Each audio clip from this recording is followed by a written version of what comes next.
Sneaky Snick.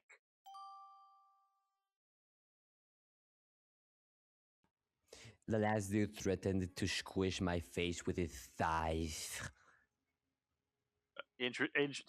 Interesting way to start that conversation. Okay, fair enough. What led up to this? I was just I was just saying his thighs are big, and he was like, "Hey, you want to get schmear?" But like, and I was like, "No," and I say goodbye. Was it a robot? What? Was it a robot VTuber? Nah, it was a furry. Interesting. Okay. Yeah, he's a. I can. I'm like, if you see him, you probably might know who. Well, you probably be like, "Oh, that's what the snake be talking about." Fair enough. uh, Ah, what's going on with you? Not much. Stressful time, but stressful times eventually end. Other than that, um, I had something I was gonna say. Uh, I guess I decided to get to start doing React content because why the fuck not, right? Yeah, I know. Yeah, that's good. Like, what type of stuff you're gonna check out? Mostly things that I think I can provide actual commentary for. So like my first test on a React video is probably not the best because it was something I wasn't too particularly prepared for. Like the first few reaction videos I have done, because I have done a couple before, were things that I already basically had fully thought out beforehand. And so the one I did the other day, which I haven't uploaded yet, was like, yeah, I'm just gonna go in and like formulate my thoughts during the middle of it. Might not have been the best idea. Mm, yeah, whatever works out for you. Like, pretty much, you're a very talkative person, so pretty much it can work out. I mean, hopefully so. My main Yeah. issue with like reaction videos is the fucking copyright system. To be perfectly honest, Hmm. Yeah, yeah. I tend to just try to watch things that I like. Either they're popular or things I like. For example, I've been doing some also reactions myself, and I just been watching just the digital circus and some death battle stuff. fair enough. Well, I have found a couple of channels and creators who seem to be friendly with React content. But the problem is I've seen most of what they've made already, so it's like it wouldn't really be a reaction as much as it would be a commentary on the video. Yeah, yeah. Snake also be like a lot online, so I can't see everything. Okay, for example, there's like this cool series like called the Star Squad. Um, it's a fun like fuck. It's a fun little mini Pokemon adventure of like three dudes. They go through the journey and. It starts out very comedic, but it does get very serious, and it is kind of like popular because the dude takes him like okay, or like the latest episode it took him 4 years to make it, which is like he's doing everything in himself, so I'm guessing that's the reason. I mean, yeah, fair enough. Animation I don't know if takes some I'm, fucking I don't, time. yeah, yeah. I get that, I get that.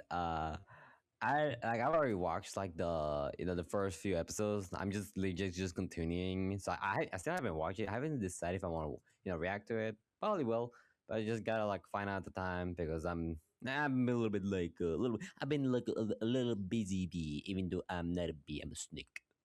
Fair enough.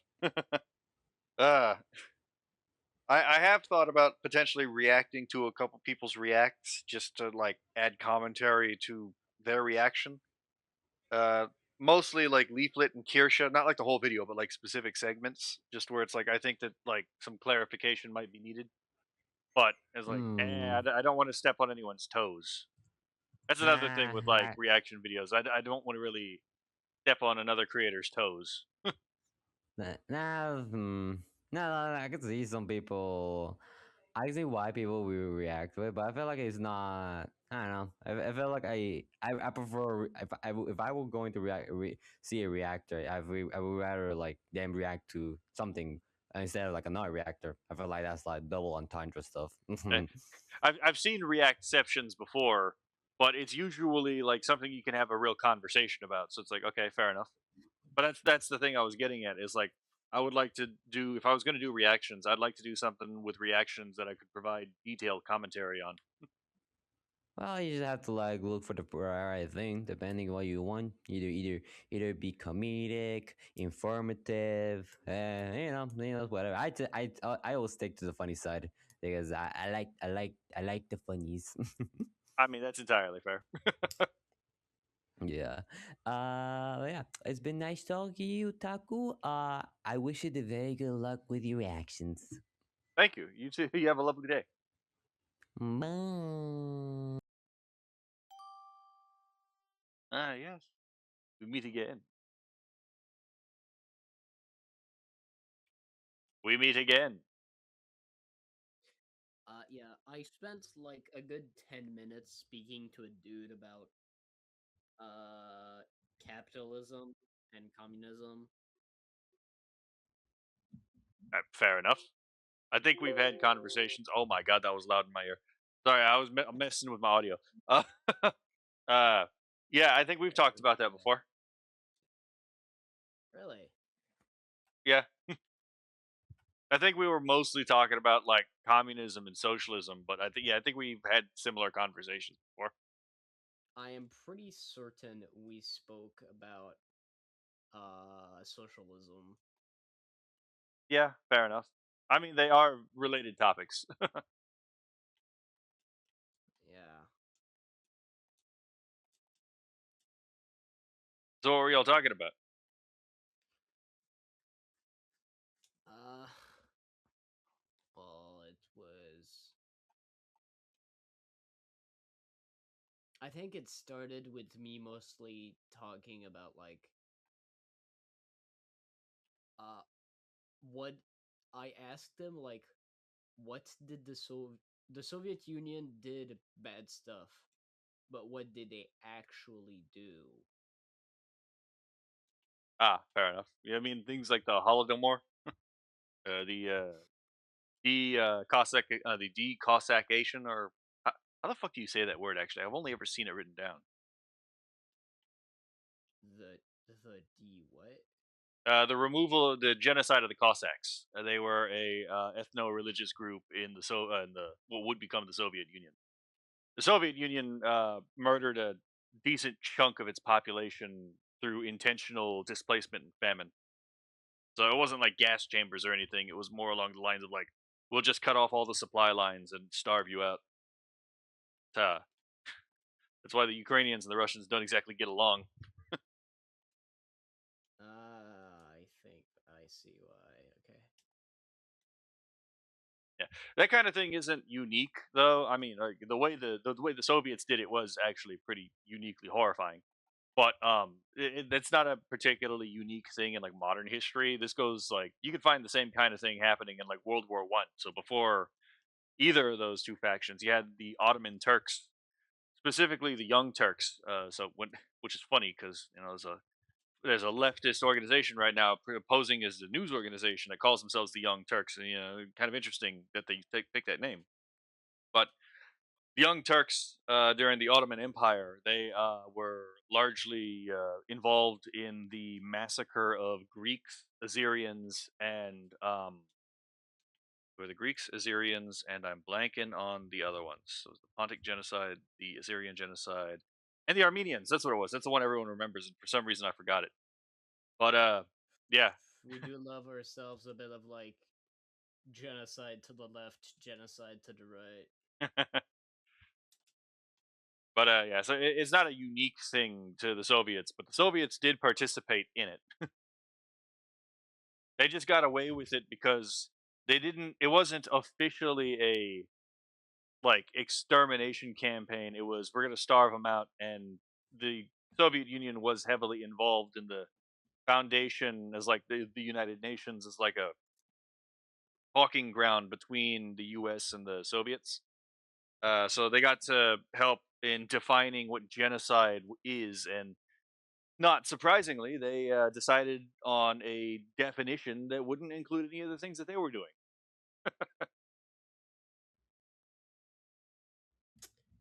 Ouch. It do be like that sometimes, eh?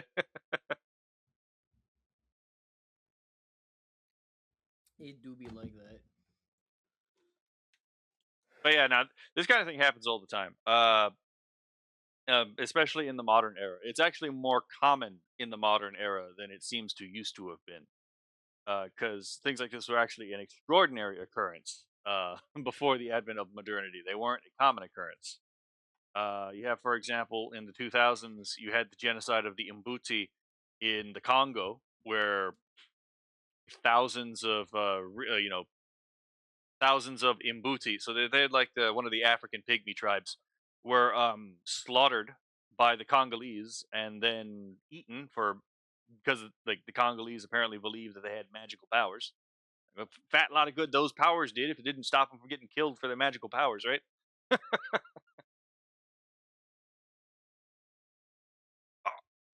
But Okay.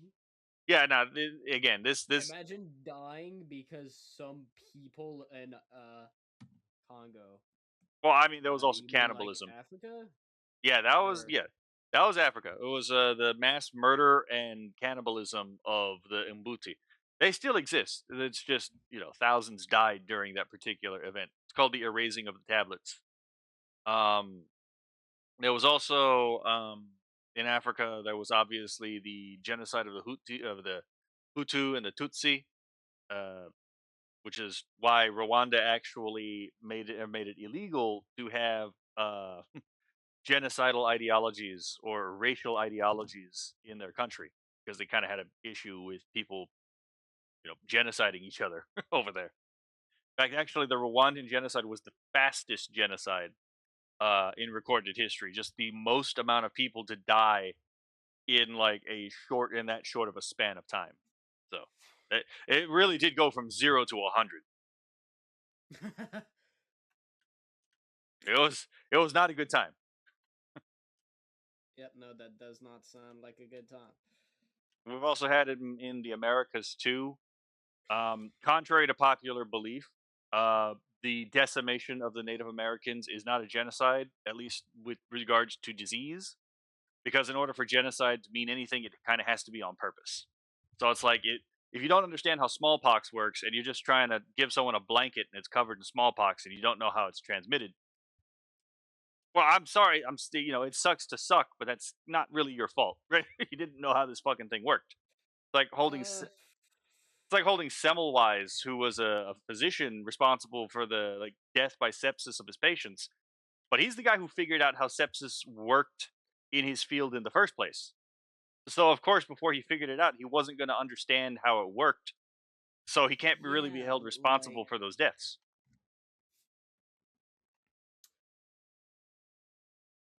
in Canada, have you ever I don't know the name, but uh yeah, no, the Canadians, we very purposely like we took our Native Americans and we put them in a bunch of Catholic schools, and we just forced them to strip of their identity pretty much. Mhm. Just just oh you like they were forced to Oh be God. Catholic. They couldn't. Oh, it seems our conversation's getting cut short. We'll talk later. Yeah.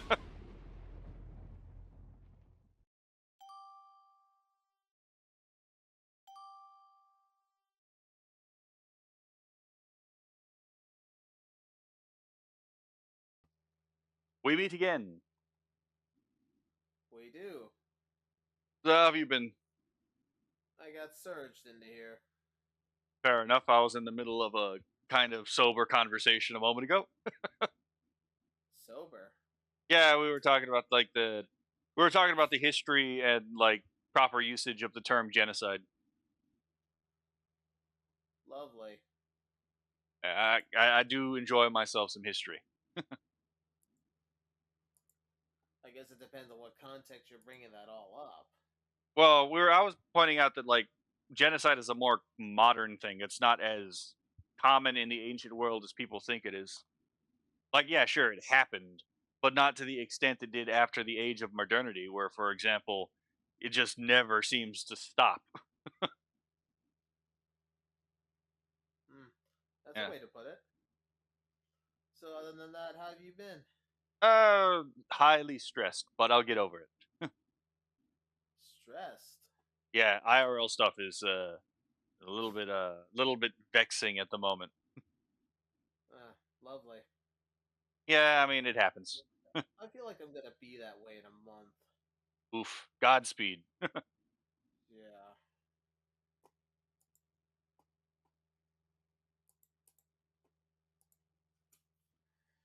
So what else has been going on other than work's been a pain? Ah, well, actually, that. Well, yeah, fair enough. Not much. I've been thinking about how to better produce more engaging content at a faster rate instead of just doing VupeChat and like playthroughs. I was like, yeah, I don't want to, but I guess I'm gonna have to do some React videos. It's gonna be interesting to get into the flow of that. React videos. Yeah. Depends on what you're reacting to. Well, I'm not particularly interested in like reacting to mute. Well, funny enough, the first video I have that's a reaction video. Probably not going to be. It's probably not a very good video, but well, you know, it was to music, but it was from a guy for a guy that like I know doesn't seem to have a problem with people reacting to his music. But I was thinking more along the lines of like things that might actually I have something to talk about. So things with like intellectual content or artistic content. Yeah. Okay. I did release a. Oh, I did actually release my first attempt at a video essay, but considering I don't really know how to use the video editing software, God help me, right? I don't know either. Right? Oh my God! I'm like, I'm not here to. I'm not here to edit.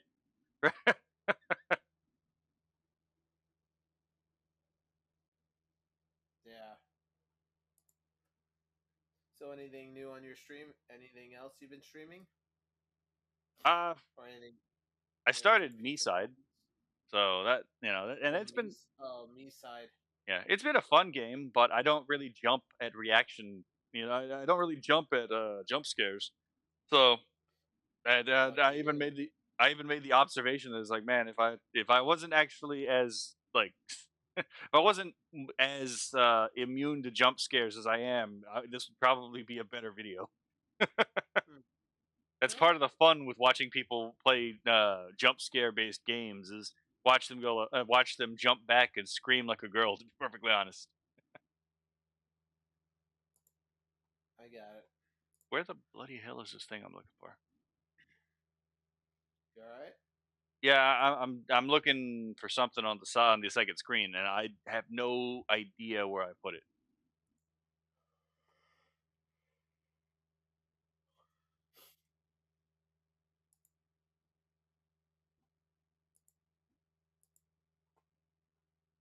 Try the search function.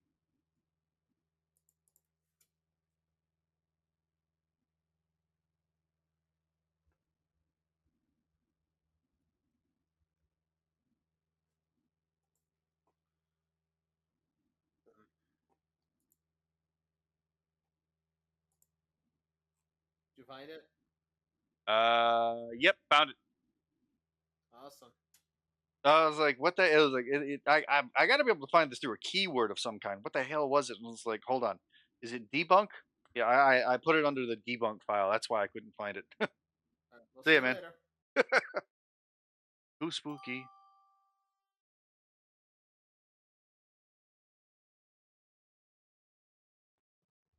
Hello there. Hello.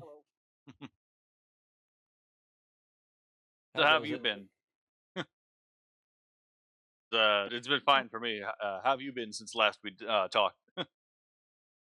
Can't complain really. Fair enough. Just been trying to make as much clips as I can. So, I mean, adm- yeah, fair enough. I mean, I just uploaded my dispatch VODs to YouTube so they can stay there forever. Ah, dispatch. I probably should play that game. Well, I'm It's just actually really good. I don't doubt it is good. I'm just not a big fan of like the Telltale story gameplay style. I don't blame you.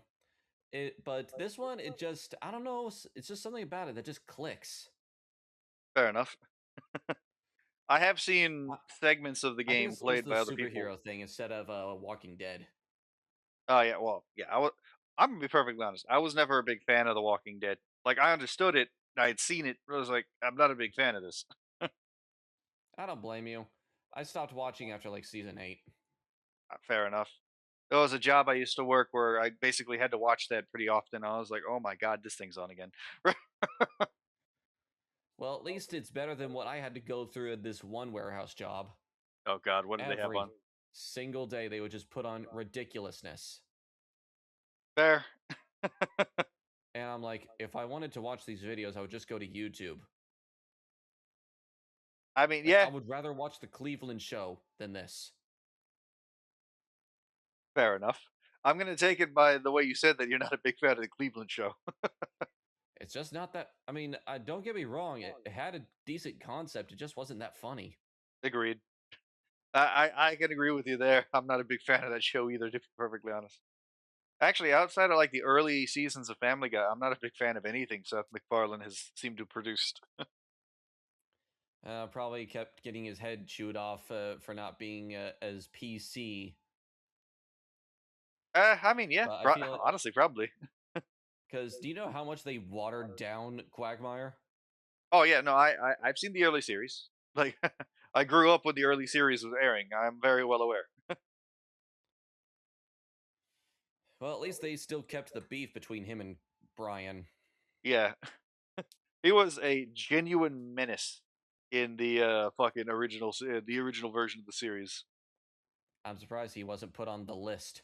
Oh, he was like he actually in the earlier episodes they actually mention when the Griffins are going to leave their kids with him, and he mentions in a very roundabout way uh, that the law is requires him to inform them, and then he's like, you know what, I'll just take care of the kids. So yeah, he is on the list.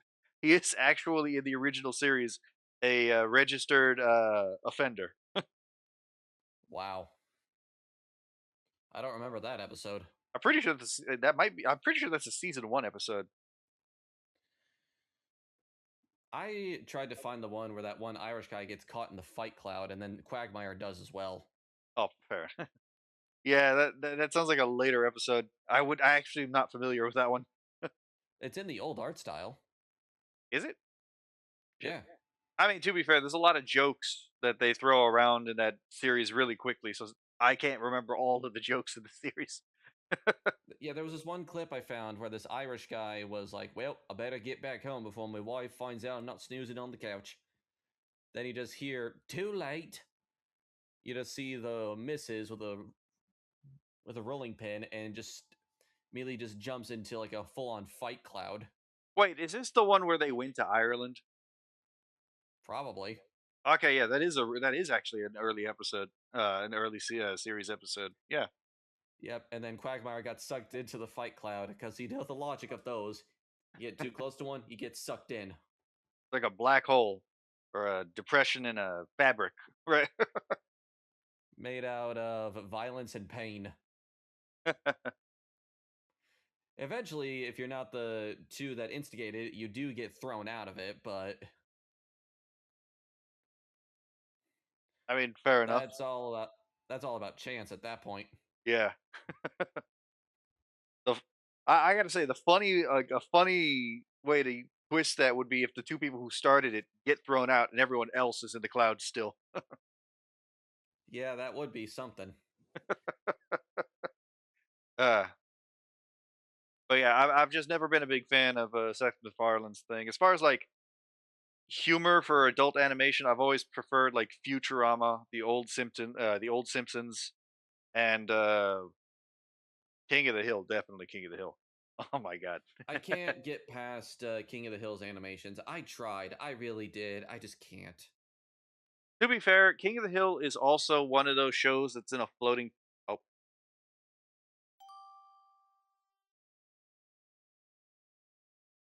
Elino Gaming. Hang on. Hello there. Hello. I'm gonna be perfectly honest. I cannot see you. Dang it. It's probably my internet again. Oh well. I mean, fair enough. I'll fix it. Yeah, I'll fix it later on. Yeah, fair enough. I mean, I know the feeling. I was on VR chat earlier, and my internet was throttling the hell out of me too. Man, your character is actually interesting. Oh, thank you. I rigged it in I rigged it in like an hour in Illustrator. Meanwhile, I rig everything myself. It took me a month. I mean, to be fair, I'd love to see it, but you know, kind of can't right now. Yeah, you can always see my profile to see how I look like. Fair enough. Just minus the right eye. No, the right eye. It took me a little bit too long to figure out Or how to maybe do that. the left eye. Yeah. Oh, okay. But yeah, I'm probably gonna go back home and change my internet to a better one and see if it works. Fair enough. But yeah, it's good meeting you. Here, Likewise. have a friend request. I see you're a fan of Kobo. Based. Doesn't all Indonesian and Malaysian love her? I mean, yeah, fair enough. But yeah, she is something. Asian. We Southeast Asian is united by one person only, and that is Kobo Kanairu. Oh my god. To quote some random 4chaner, I love this stick.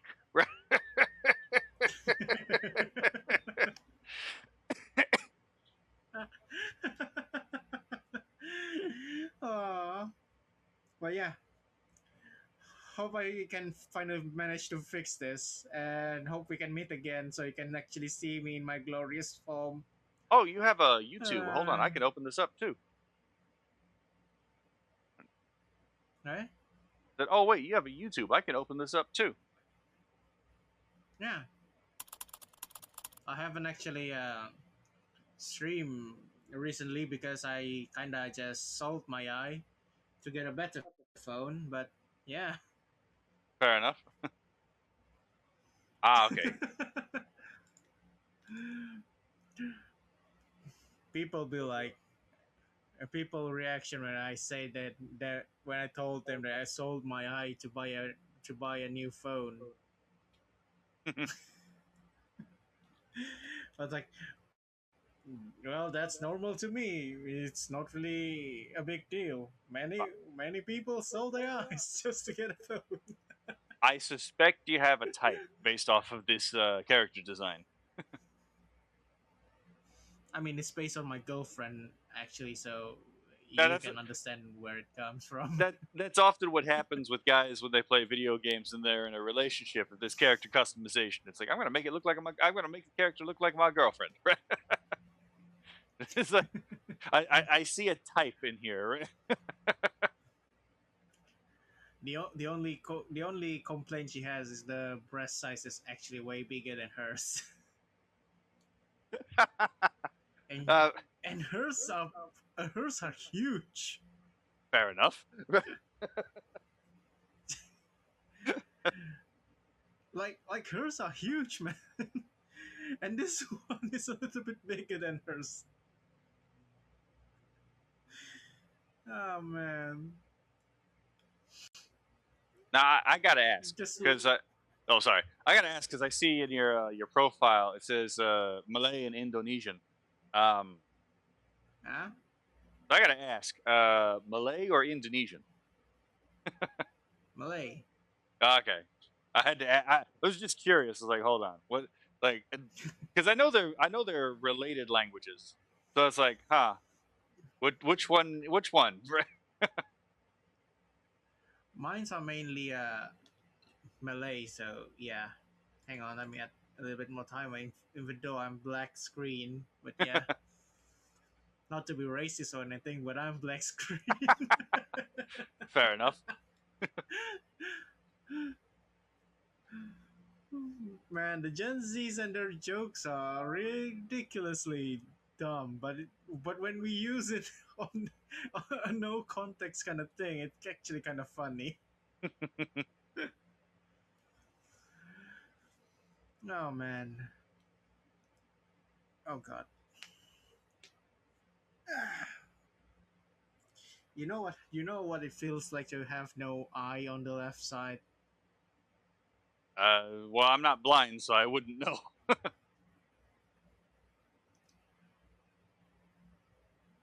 It felt like spiders crawling into it a bunch of time. Ah, I can finally understand why they wanted eye on it.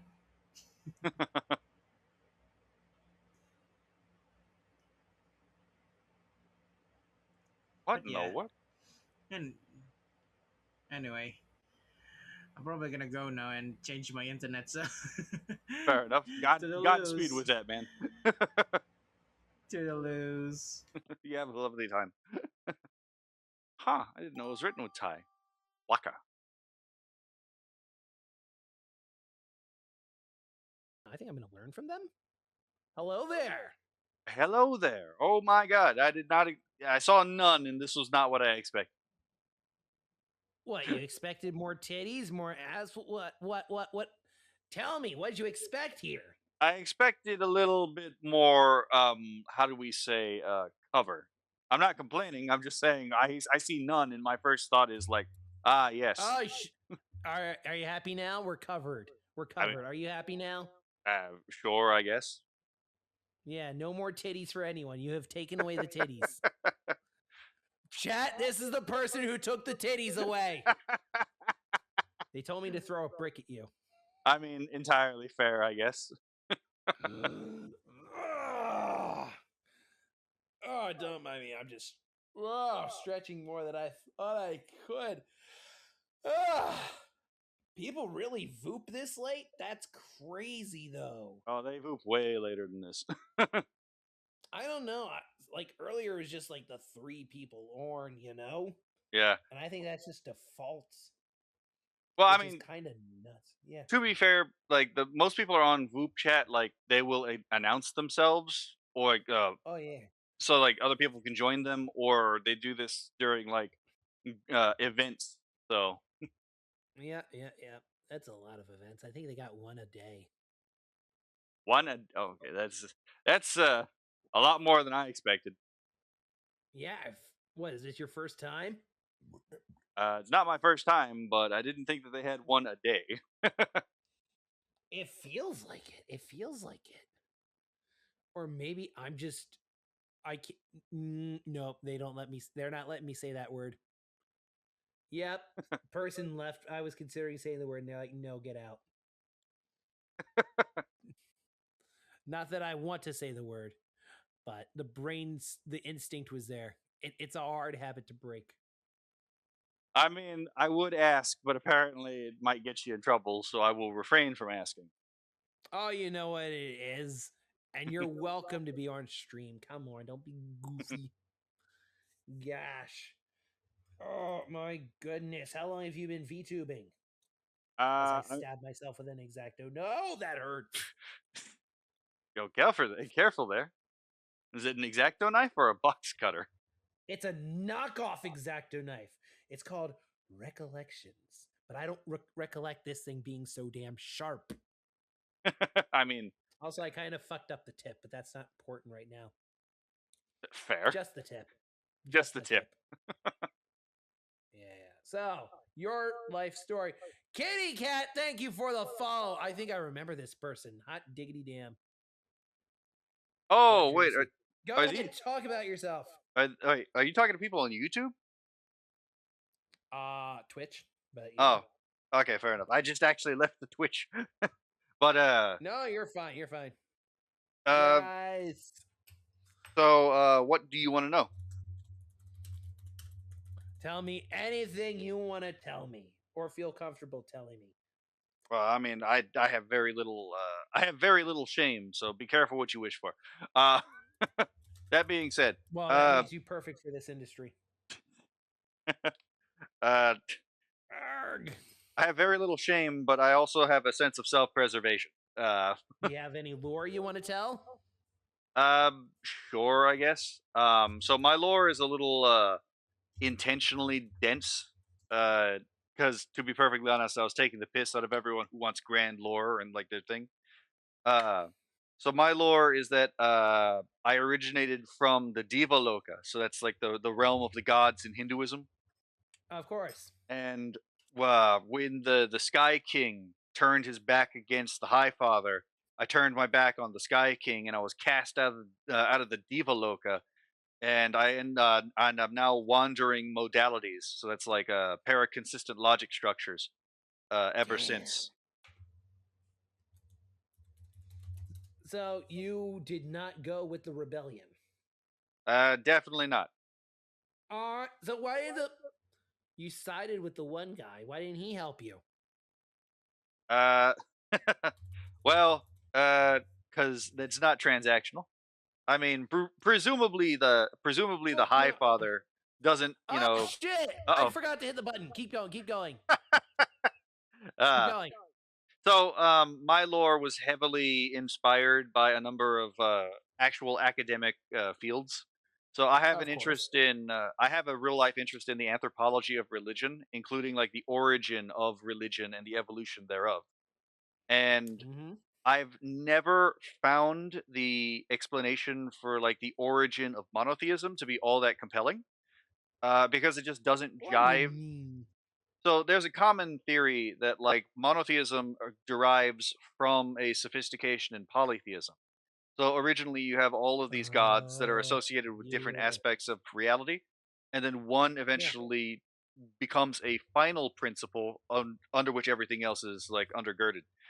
That doesn't really Right. make that much sense to me, because when you actually look out and you examine the most primitive cultures, technologically and culturally speaking, there's no consensus on whether or not on the metaphysics of the world. Many of these cultures that are the most primitive culturally and technologically are actually henotheistic. They don't really care or think. They don't really care if there are other spirits or gods.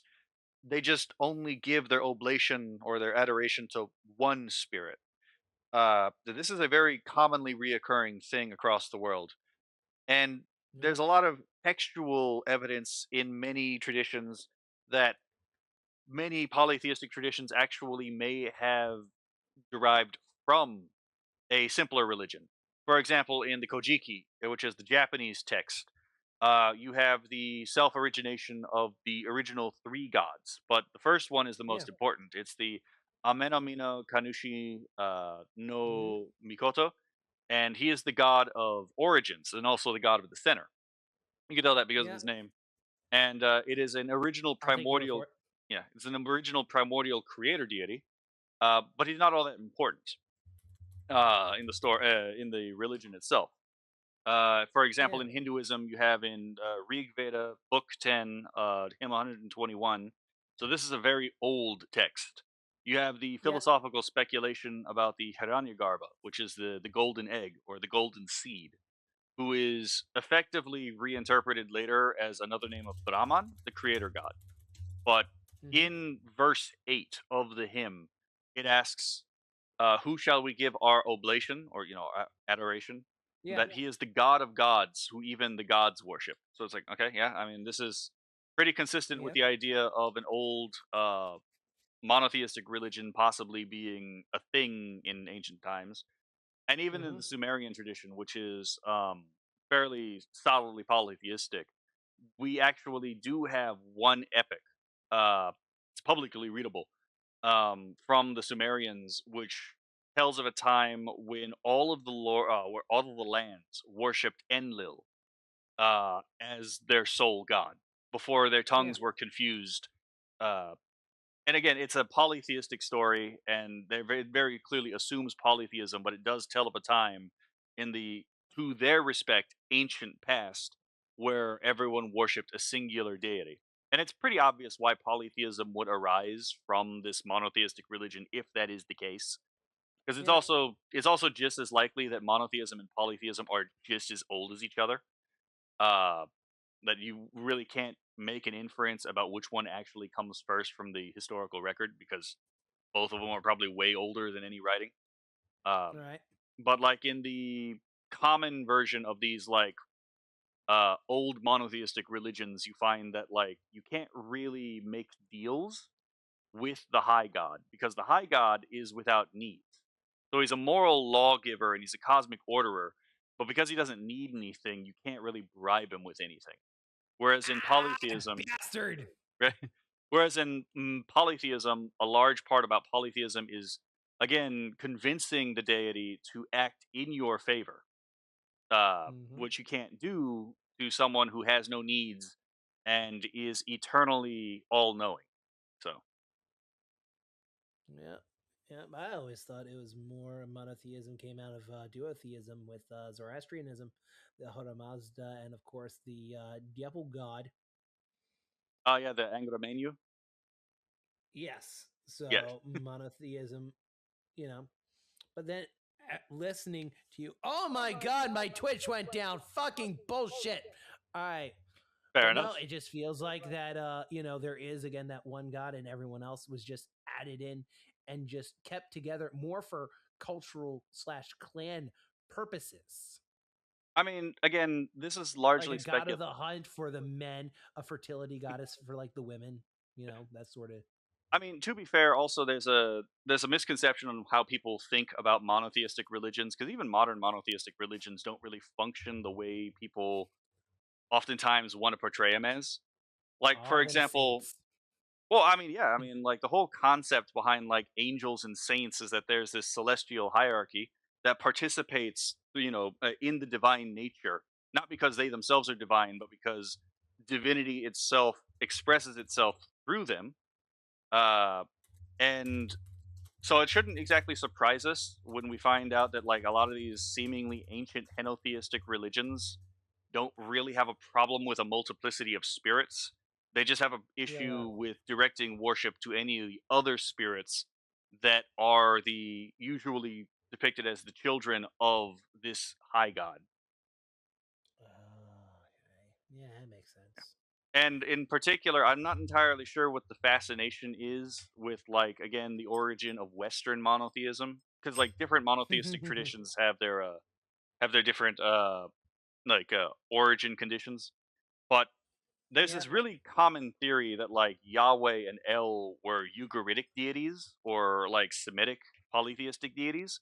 But it's like, yeah, I've heard but things about that. Yeah. but the problem is like there's no real like textual evidence for this, and even if there were accounts of these characters in like Ugaritic poems, El just means deity. so Right. so it's like May- again it's like go on. I was gonna say, I think we just don't have the literature. It didn't survive the test of time. Yeah, I You mean, know, yeah, maybe these would. there's a treasure trove waiting to be discovered. I mean, these would have been stories that would have been told before even the Egyptians really wrote their story. The Afro-Asiatic peoples split off from each other around like 10 to 18,000 years ago. So Yep. it's very likely that these stories are just literally older than anyone had thought to write them down.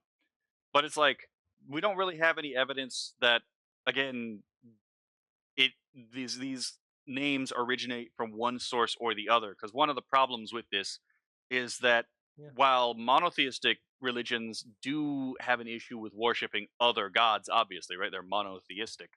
Oh yeah. Polytheistic religions don't have that particular issue, and you see this rise all the time, even within polytheistic interactions with the Jews in ancient times. You had, for example, the book of Jeremiah laments all the time about the mixing between the state cults, which was monotheistic, with the local Phoenician cults, which were polytheistic. Because, Oh no, can't do that. right? But then you also have the issue, for example, you see this over and over again. You have the Hypsisterians, for example, who syncretized Zeus with Jehovah, and they called him Zeus Hephistos, which means God the Most High or Zeus the Most High. And Wow. yeah, They are one possible example of what might have been historically referred to as the God-fearers, but it was a hybridization between the Greek religion with Jewish philosophy and theology.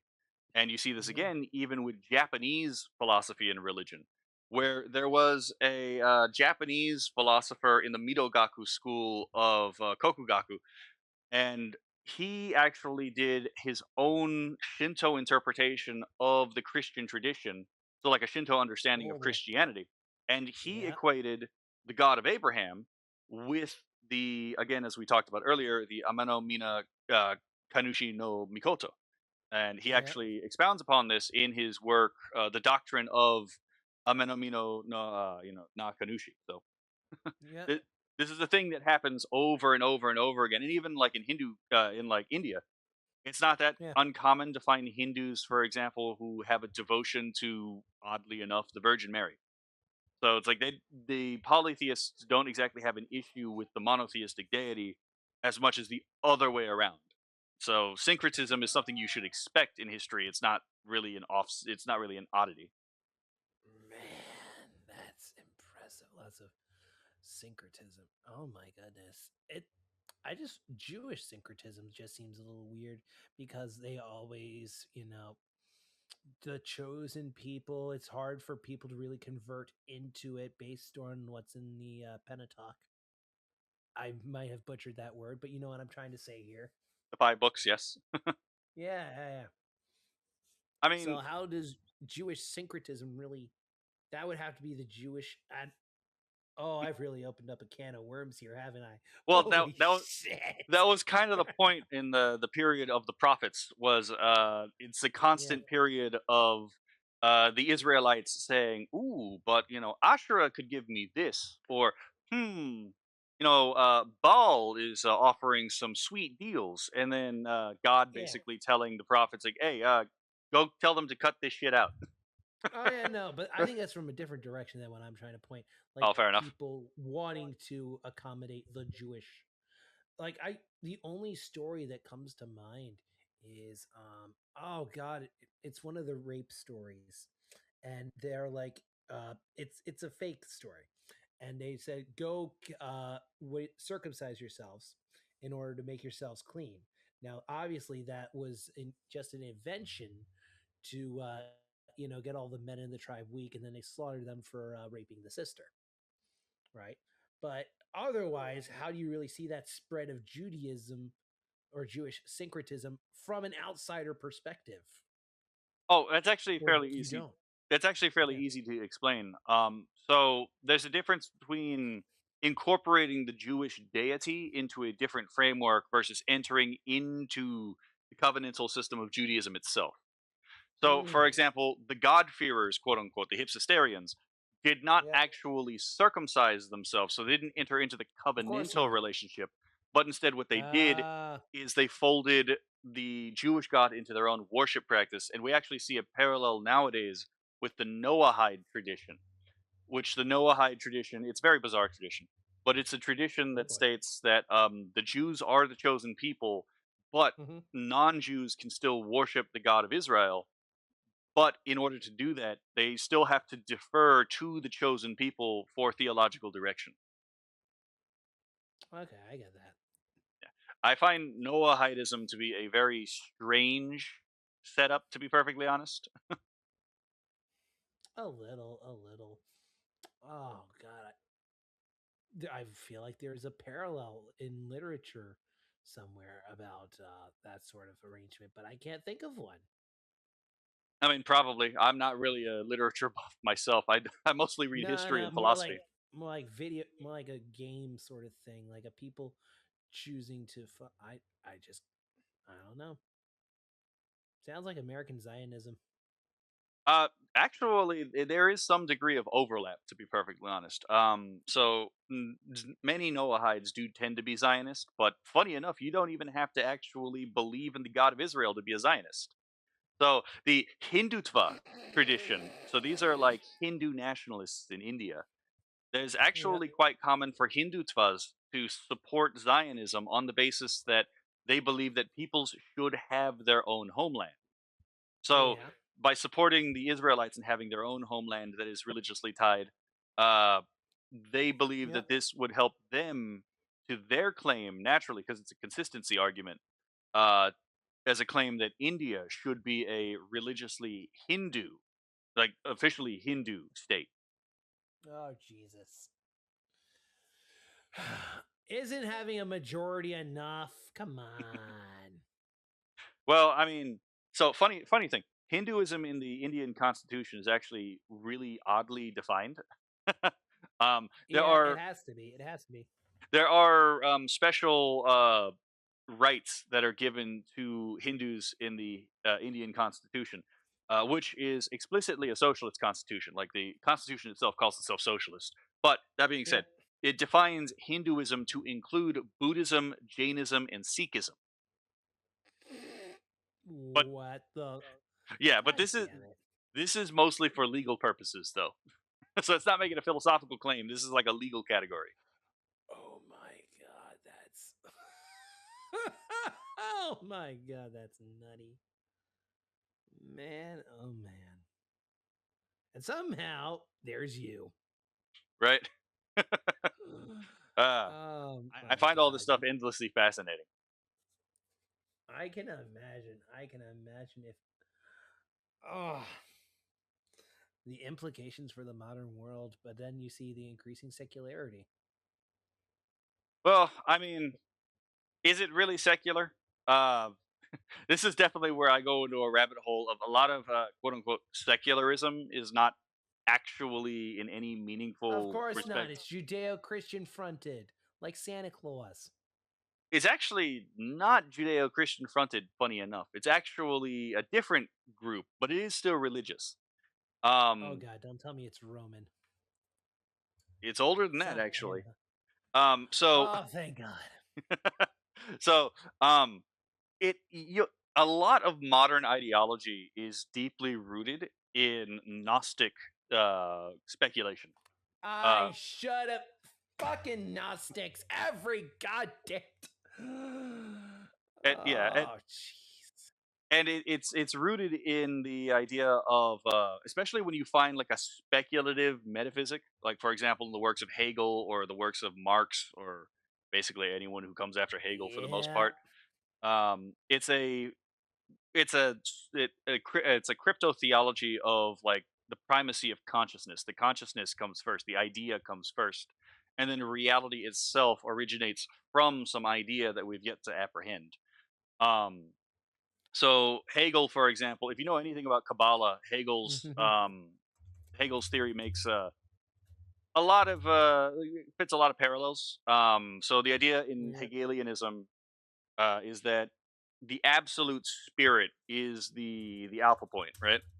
But in order to understand, in order to reach higher perfection, the absolute spirit has to see itself from the perspective of the other, but there is no other. So the absolute spirit breaks itself Oh. apart, and this is for the purpose of eventually in time and history coming to understand that it is the absolute spirit. So the purpose of the state in Hegelianism is to guide mankind to remember that it is actually God, so that the fragments of God can come back together and we can become whole again in the absolute spirit. Now, Holy shit. now, to be perfectly honest, I'm cutting through a lot of bullshit here because if you actually read No, I Hegel, he get it. writes like a fucking madman. But Of course he does. and you can see this actually reflected in different ways in a lot of modern ideology. So, for example, Marx was a left Hegelian, so he was one of the students of Hegel. And what he did is he flipped the absolute idealism of Hegel and flipped it to dialectical materialism, which on its surface, just looking at the words, doesn't make any sense because the dialectic is something that can only happen, through discourse, through intelligence. And Exactly. materialism is the rejection of the ontic force of intellectualization. But the Exactly. thing is like if you look at the eschatology of Marxism, like what does Marxism actually teach? Well, Marxism has this ontology of man wherein man isn't truly himself in the way we are now. We're actually estranged from ourself through the invention Yep. of property. Now, this definitely mirrors the whole concept of original sin. You know, there's this primal crime that Oh separates yeah. you from yourself. And what's the solution to this? Well, you have to become critically conscious. You have to become class conscious to see the Gotta be falsity woke. of the world. And that's where the term hyper reality. It's funny that the postmodernists come up with a perfect word for this, the hyper reality, that which is beyond reality. Because in the Gnostic worldview, we have there's a false god who is emanated from the real god, but this false god creates a false world that we inhabit, right? So everything you see Yeah. around you with your senses is fake and gay, um, to put it lightly. Uh, but in Marxism, you see this exact thing. It's like the world around you and your sense perception is actually completely false. You thought you were fine in the life that you lived. Well, actually, it turns out you're not. Nope, it's the Matrix. Right? It turns out that you're actually oppressed, and if you think that you aren't oppressed, well, that's the indoctrination, working on you. So you are still Exactly. oppressed somehow, even if you're fine with it. And one of the common features in Gnosticism is this division of the human race into 2 or 3 categories. The most common categories are the Hylic. So these are the people with no spirituality. So these are, it literally means, I wonder who that could be. Think. so these would be like the materialists. Then you have Yeah. the pneumatics. These are the people who are fully spiritual. They have like no materiality in them whatsoever. They're fully attuned to the divine. And between Yep. them, you have the psychics. And these are the people who have an element of materialism and an element of spirituality in them. Yep. And Yep. all modern class conflicts theories do is they cut out the middleman. Because in You can't be on both sides. It's a war. I mean, it is a war, but also the thing is like the part that's important about this is it's called polylogism. The idea that like different classes literally can't think the same way. So there's no real reason for the pneumatic to care or talk with the Hylic because the Hylic has no spirituality. He has no sense of spirit. So he literally can't think in the same way the pneumatic does. So there's no point in the pneumatic to talk to him. Uh, Yeah. Now, when in classical Gnosticism, there was no concept of like saving the world or reforming the world. That was more of like a hermetic. Yep. That was more of a hermetic and kabbalistic concept. Exactly. Um, but when you come to the modern era and you import that idea into these new Gnostic paradigms, um, you get some interesting results. Like for example, Karl Marx in his book, and it's funny that it's Marx who wrote this book and not the other guy with the Oh. funny mustache. Um, in his book on the Jewish question, he makes a lot of interesting comparisons. He calls Judaism the religion of huckstering, and he equates capitalism to Judaism. Now, Oh, funny enough, jeez. if you know anything about Marxism, that should raise an immediate red flag because capitalism is the thing that estranges us from ourselves, both as an Yep. ideology and as a system of production, right? Um, but Mhm. the part that's really interesting is Marx also calls money. So money is the thing that actually creates the capitalist structure. He says money is the god of the Jew, and I think you can start to see where this Gnostic parallel starts to just build on itself.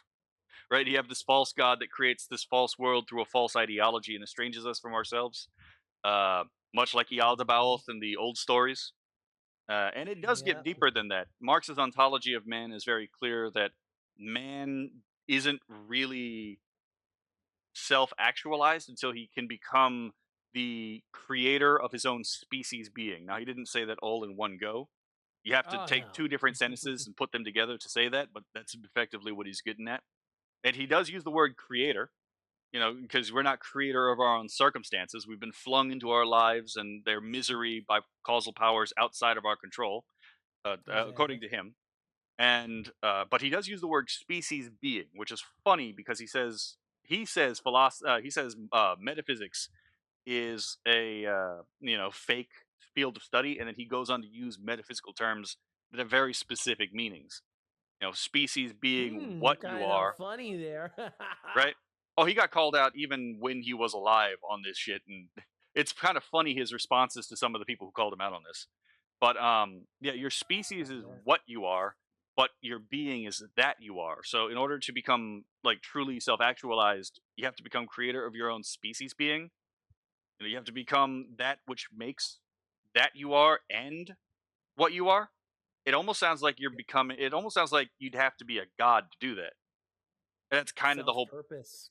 And that's kind of the whole point. Is it's not you individually as a functional god in Marxism. It's actually man as a collective entity. Man as socialist man. Man as all as a complete collective in the future is God. It's the omega point. And you can see this by how they talk. For example, when they talk about, well, you're on the wrong side of history or we're on the right side of history, who exactly is Yeah. making that distinction?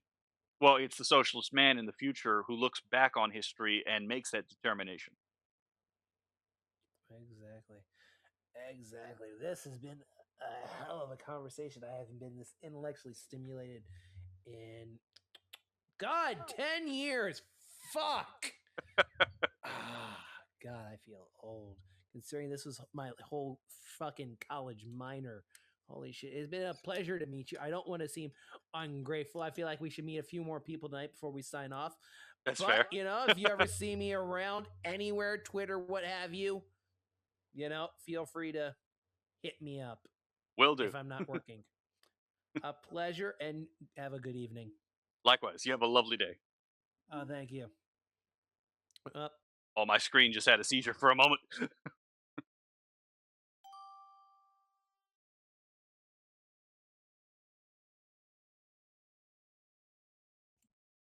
We meet again.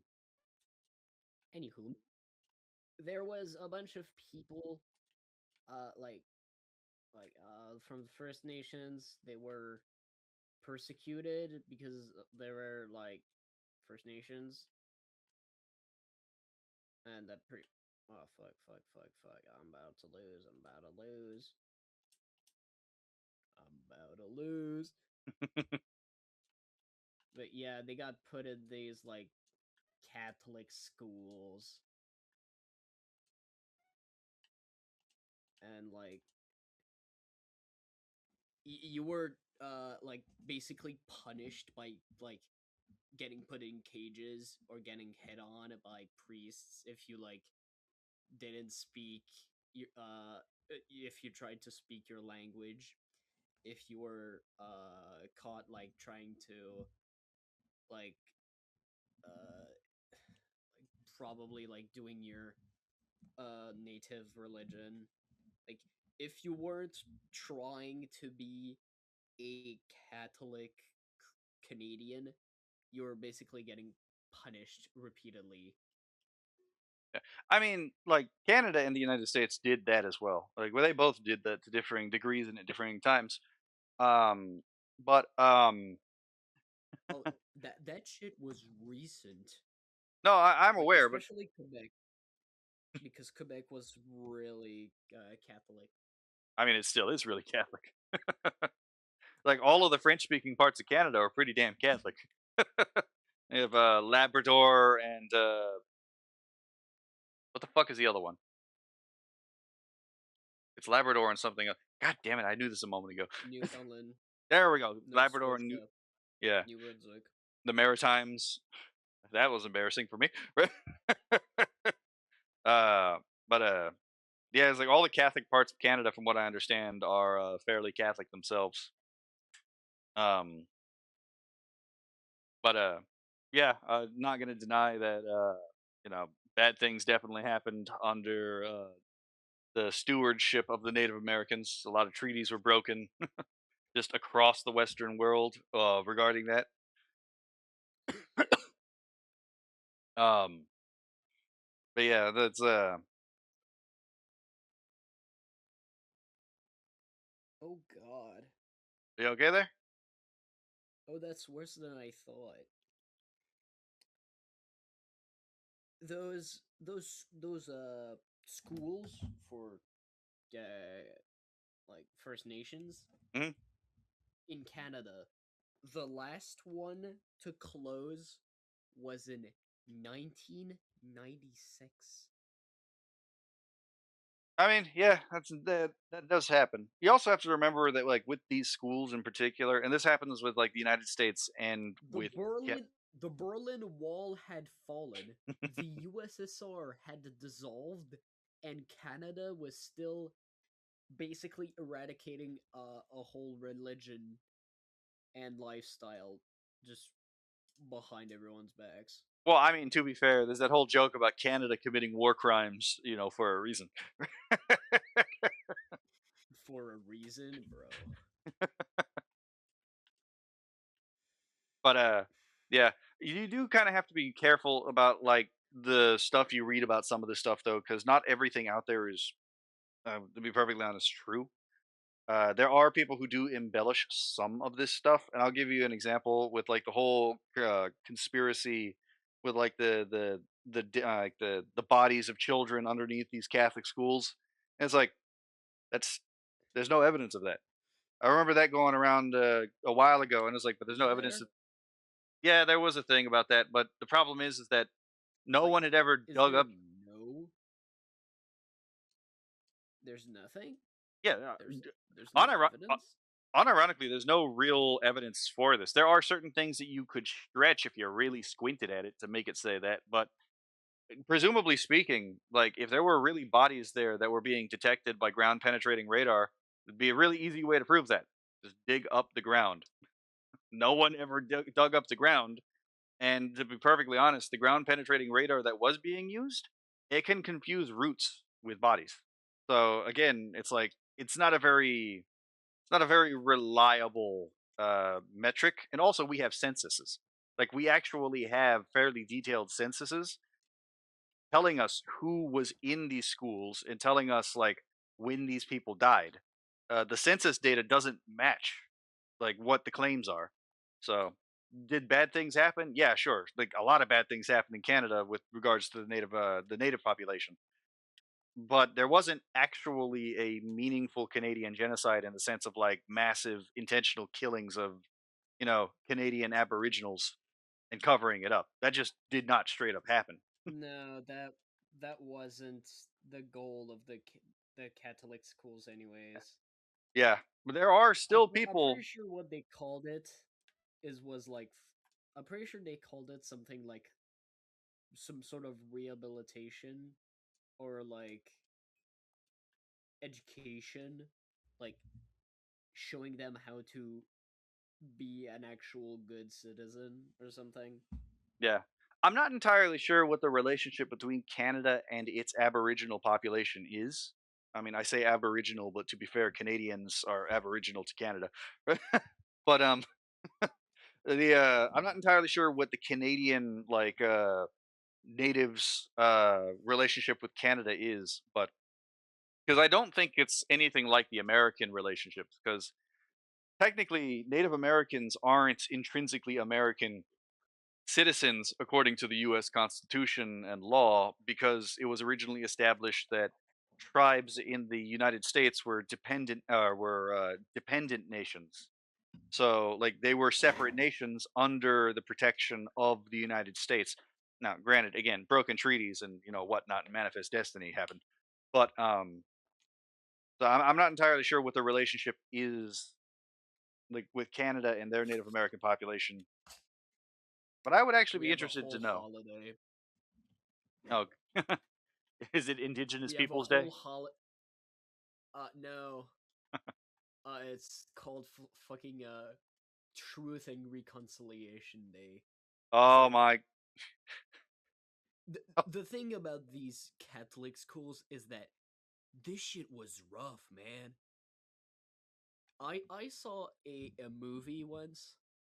Well, it was in school. I got shown this movie twice in school, and it's just the life of a like indigenous kid.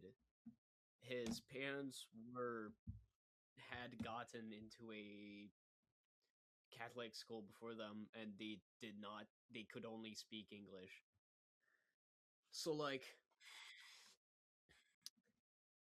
a bit like pretty much in the start of the movie, the kid's grandmother dies after his parents just left, and that like his little brother died also. And after his grandma dies, he gets taken by like pretty much just Canadian cops, I think, and then he gets put into this Catholic school. He gets mistreated. One girl kills herself. Two actually. He gets sexually assaulted by a priest, and he ends up, well, he got sexually assaulted because he wanted to play hockey, but he was too young. So like he started playing hockey after that, and it was his only escape. He pretty much played hockey all the time until being able to get out of the Catholic school. Again, I would take like movies and like movie retellings with a grain of salt, because even when even when they're telling true stories, they often either dial up or dial down the content to match believability. Like for example, the Audie Murphy movie. There are things that they just straight up omitted from the movie that actually did happen because the audience wouldn't believe it. Dang. There's also like after he gets out, he gets uh, taken by a team that is a hockey team that is mostly other well that is other indigenous people, but like the Canadians watching hockey, they're very racist. They don't like that indigenous people are playing hockey. I mean, fair, it does happen. And after a bit, after a while, he becomes like depressed. He stops doing hockey. He starts taking alcohol. And after a sort of rehab, that was a teaser that we saw at the start of the movie.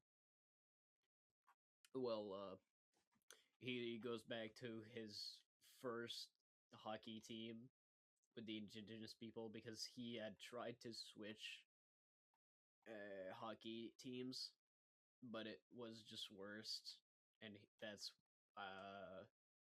a part that he became depressed. What's the name of this movie? I actually don't remember. Fair enough. Oh, Indian Horse. Okay, I'm gonna write this down and look it up.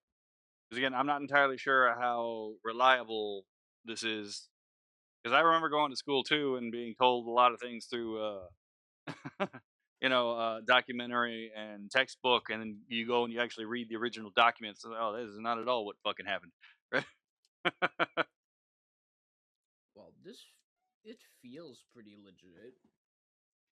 Well, I'm not saying it's fake, and I'm maybe not saying that not. it's true. I'm just saying I got to double check the source. I think the stuff until the hockey is pretty okay, but like everything that is the like the hockey and like the racism, I'm not sure if that's legit. I mean, yeah, fair enough. Again, I'm not as familiar with the Native American thing with the Catholic schools. I'm gonna send you something that I think you might find interesting because it is actually related to that. But it's more towards the thing I was talking about earlier, where it's like there are false claims about this that are actually demonstrably false. So some of this I am aware of, and other parts of it I'm not. It's just there's like one very specific area that I actually do have some information on. So I there we go. don't have you on. Yeah, you put it in the chat. Okay. Yeah, because I don't have you on like Discord or anything. Are you even in the VupeChat Discord? I'm in. I just don't usually talk on it. Same Huh. name, by the way. Okay. I'm gonna look. I'm gonna take a peek at what you sent me.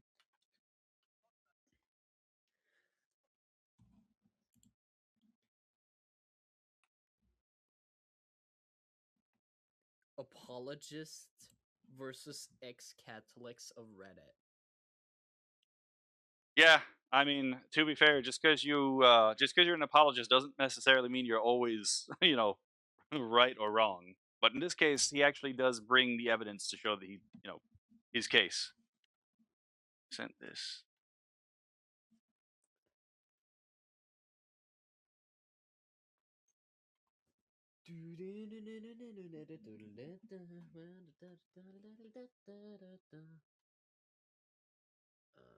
Coffee table? What the fuck is coffee table?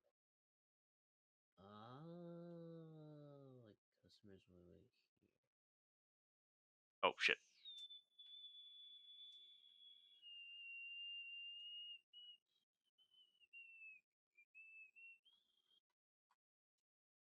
Yo.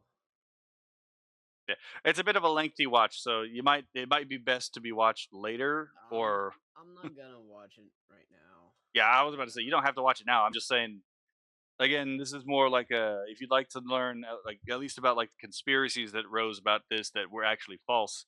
He does cover some of that.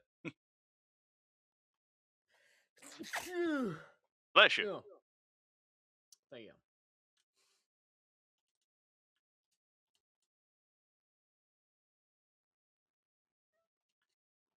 Wait, you're streaming?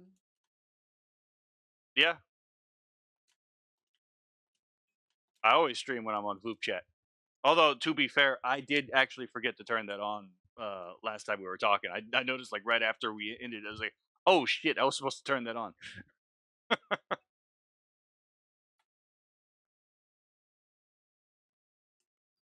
Yeah, I kind of know.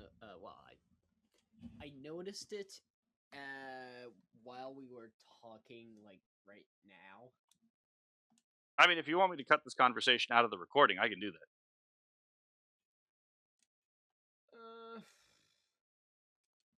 Perhaps. I mean, I'm talking about. We talked about pretty deep stuff. I mean, fair enough, but we've also been talking about pretty deep stuff most of the time we talk to each other. Last time we talked about Yeah. socialism, it was pretty deep, but it wasn't necessarily about the death of a culture. It was deep, but it wasn't really offensive. Yeah, fair enough. Again, if you want me to cut it out, just let me know and I'll cut it out. You're making me down, man. uh,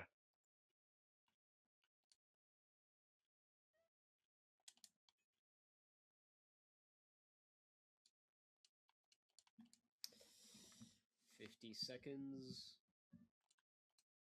I mean, talking of socialism is pretty silly. I mean, Is it yeah, not? I don't exactly take socialist philosophy all that seriously. It does. I do find it a little bit laughable. Okay. What is socialism already? Because, like, capitalism is capitalism. And then there's the middle liberalism thing.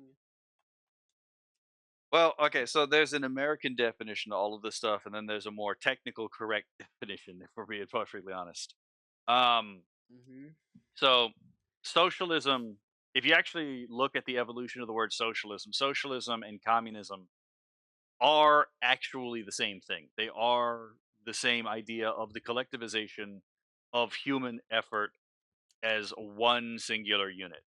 The issue is that over time, the in between stage was needed a name, and so socialism drifted from just being a synonym to communism to being that transitionary stage uh, in the communist lingo. But then again, sometimes for some of these people, that transitionary stage between individualism and straight communism is actually the end goal.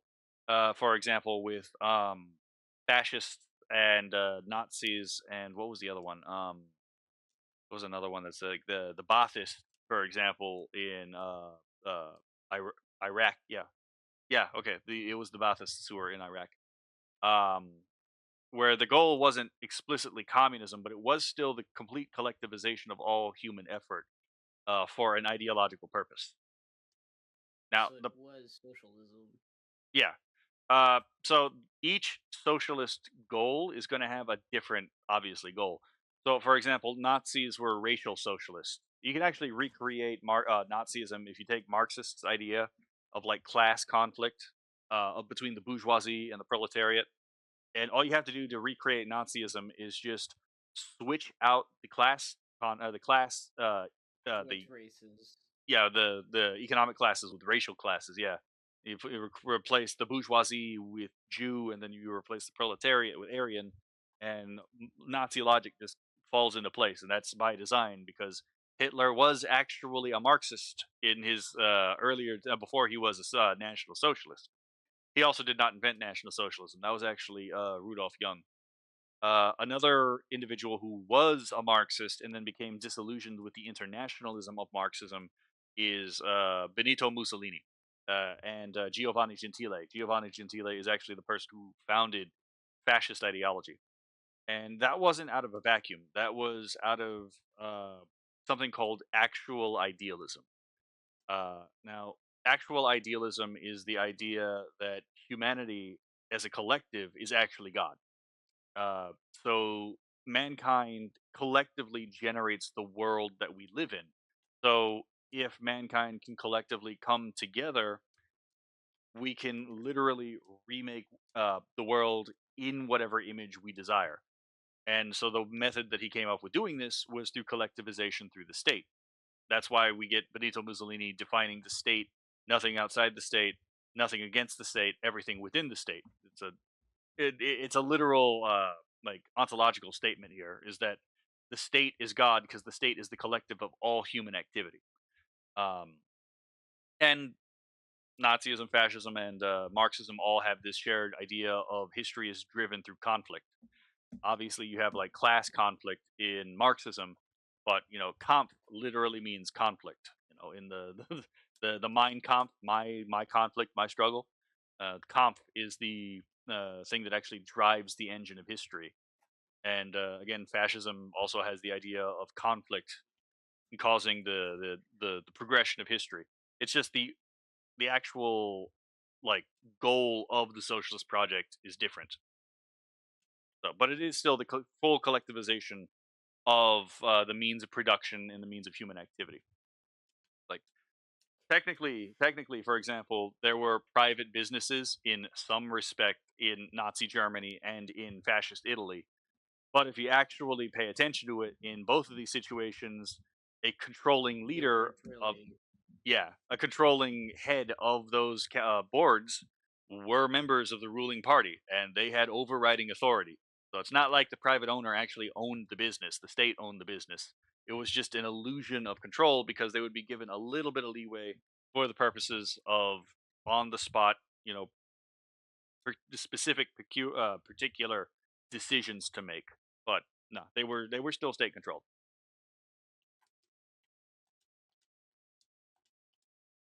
Hmm. Yeah. Mostly for example is another example of a socialist that was different because he was a British fascist. So he actually agreed with Giovanni Gentile in the ideological foundations of the project. So he actually was a fascist. Unlike Hitler, who was not a fascist, he was worse. But the mostly actually had an idea of like a socialism headed by the crown. So again, the different means and different goals, but the same general strategy of again collectivization of all human activity. Hmm. But yeah, well, uh, putting everyone under a single banner doesn't it work? Or it doesn't? Does it or does not? I mean, the issue with socialism is that it posits exactly backwards. So all socialist ideologies are necessarily a speculative metaphysic. So they put an idea first, and they assume that this idea, through whatever a priori reasoning they decide to do, but they assume that this idea is true, and they filter information for the idea into their head, and information against the idea, they filter it out as either false or misleading or somehow like misguided. Um, so where was I going with this? I, my brain just went completely empty for a moment. I was like, hold on, where the fuck was I?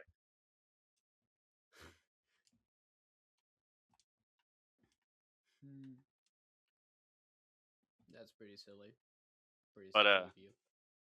oh wait, yeah, it's the idea of the foundation of reality. So all of these ideas, even if they say that they're materialist, the fact of the matter is that when you actually break them down and actually see what they say, not just what they say, but like what they actually say, um, it's very clearly that these groups place consciousness as primary and not reality. So whenever so they believe in a very real sense that perception is reality, which is not the case. Um, which is why, for example, nowadays you have these people who call each other like these people on the left. They'll call someone fascist or Nazi or white nationalist or white supremacist or racist or turf, and oftentimes, the vast majority of the times, these claims are completely false. But it doesn't really matter whether or not these are objectively true statements or objectively false statements, because what in perception is reality. So they perceive this to be the case, so it might as well be the case. Um, yeah, because think about, like, again, whenever you see someone call these things, how often are they actually the thing they've been called? And I've seen it on occasion where it's actually true.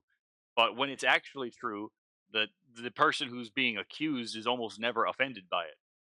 Like, let's be perfectly honest. What are the odds that you call someone a racist, and if he's actually a racist, he's going to be offended by it? Right? It's just not going to fucking happen. It's the same thing with Actually, it never happens. exactly. It's like if someone's a Nazi, if they genuinely believe in the Nazi ideology, and you call them a Nazi, it's not going to shame someone who is a Nazi, because he's like, yeah, and right? It's like, I believe this, and right. It's like, the only people who are going to be offended by it, who are going to be like, no, no, no, no, no, no, are going to be people who don't actually believe these things.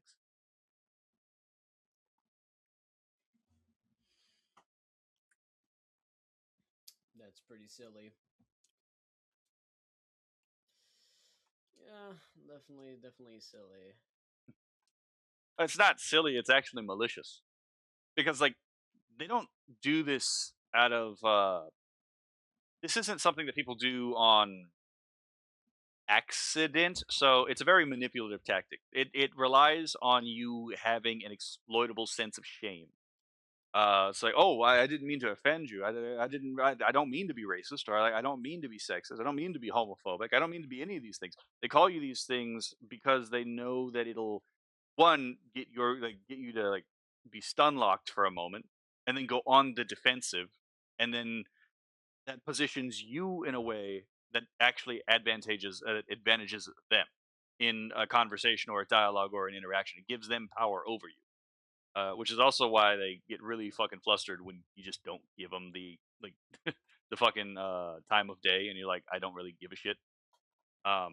So it's a If manipulation you tactic. don't give them the satisfaction, they're just going to cry. Yeah, they get really angry. I've done this before. They get really fucking angry. But yeah, if you don't give them the satisfaction, they tend to get really fucking mad. Um, then there's the whole thing where it's like, again, as we said, if they actually believe this stuff, they wouldn't be ashamed of it. So yeah, it's like if someone like if you call someone that, and then their first reaction is to backpedal and like defend themselves, they're probably not the thing you're accusing them of. Because again, if they actually believe this, they wouldn't necessarily be ashamed. They wouldn't be ashamed of it. Yeah, pretty funny. Oh wait, that's the thing I was thinking about. So the thing I was saying, the reason they call you these things is it doesn't just give them power over you to coerce you into behaving the way they want you to. Yes, it is a straight up manipulative thing to do, but it's also a code word because, again, as we've discussed, these words don't mean anything in relation to like objective reality. Because again, they don't call someone a Nazi for example, reading the works of Rudolf Jung and then agreeing that the God of Israel is a desert god of desolation and that the true God of the Aryan is actually the All Father, who is the racial collective of the German people, who seeks to be self actualized at the end of history as the Berserker Superman. Uh, that's not what that is actually what Nazis genuinely believed. It was all a modernization of Norse paganism through Gnostic lens. But anyway, very rarely do they actually mean this. Or, for example, trans exclusionary, like when they call you when they call J.K. Rowling a TERF. Well, she's not in any meaningful way, considering if you've actually talked with a TERF. But again, that's not really Aren't what. they just angry that like aren't they just angry that she said like I don't like trans people because uh guys will say they're girls and then do more abusive shit So, because I'm pretty sure something. So funny enough, she actually never said anything negative about trans people. That's actually never been. It's actually never been a thing she said. J.K. Rowling got in trouble because she defended the ontological primacy of the meaning of words. So, for example, there was that whole thing where she responded to a tweet about "quote unquote" people who menstruate, and she's like, "Hi," she tweeted back something like, "Huh, people who menstruate. I think we used to have a word for that. Obviously, the word she's referring to is women. But the point she was making is like man and woman, so male and female, are ontological categories. They're not things that are subject to change based on your self perception. And that when you treat these as if they are subject to to change by self perception, it leads you into some very dangerous waters. This has nothing to do with the whole whether or not trans. This has nothing against trans people. It's just an objective fact that even trans people can recognize. There are many trans people out there who are like, yeah, J.K. Rowling did nothing wrong because they actually have the common sense to read the text for what it says.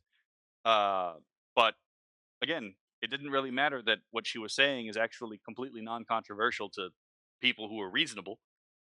Again, it was just a weapon to try to shame her into being quiet, and if she won't be quiet about it, it's also a tool to mark them for life ruination. This is the thing that, like, again, you get blacklisted if you're like professionals in a particular like a field because you get called these things. They try to ruin your business reputation. They try to ruin your personal reputation. Uh, and in some extreme cases, they it may very well be an attempt to try to get you killed. There are a couple of examples of this actually happening because of this kind of yeah. What do you think happened with the Charlie Kirk fiasco?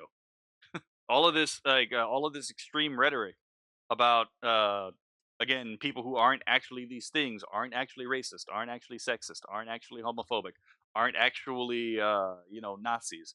They call these people all these things so that eventually some nut job who's actually unhinged enough to act on it and believe it will actually do the thing that they are hoping will be done, and then they will gloat about it as your body is still on the morgue's mortician's table. Again, this is actually part of the whole thing. So they call you these things to shame you into behaving in the way that they want you to, barring that, to mark you to others as a target acceptable for life ruination, potentially physical harm, including up to death, and finally, barring that, there is a third reason for the abuse of these terms, which is the control of the dialectic. Okay, if these things are exactly the opposite of what I am, and I'm being an unreasonable, pardon the French here, an unreasonable cunt that you can't stand, right? You don't want to be like me because I'm being an absolutely horrendous human being. So you may want to be the exact opposite of what I am. And if I dialect and if I position something else that's really bad as the opposite of me, there are going to be people who are going to take that bait and actually become that thing they're accused of because they took the bait that this thing that is still bad that you're being accused of is actually the opposite of the people trying to get you hurt. There is a three-tiered reason for why these terms are abused in the way that they are.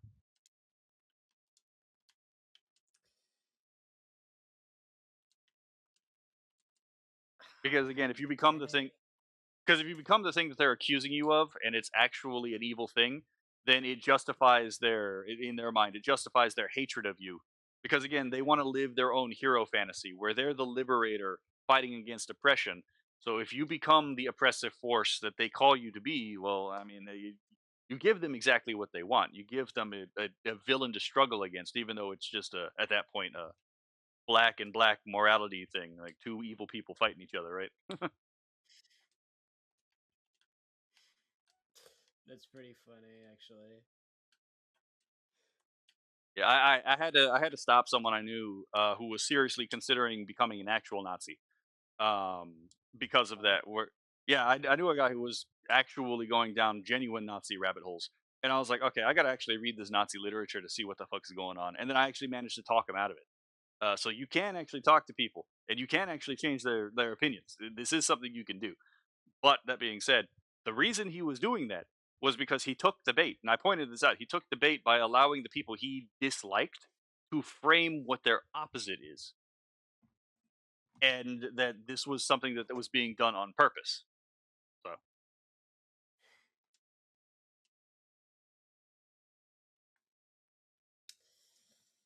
Ay, ay, ay, ay, ay.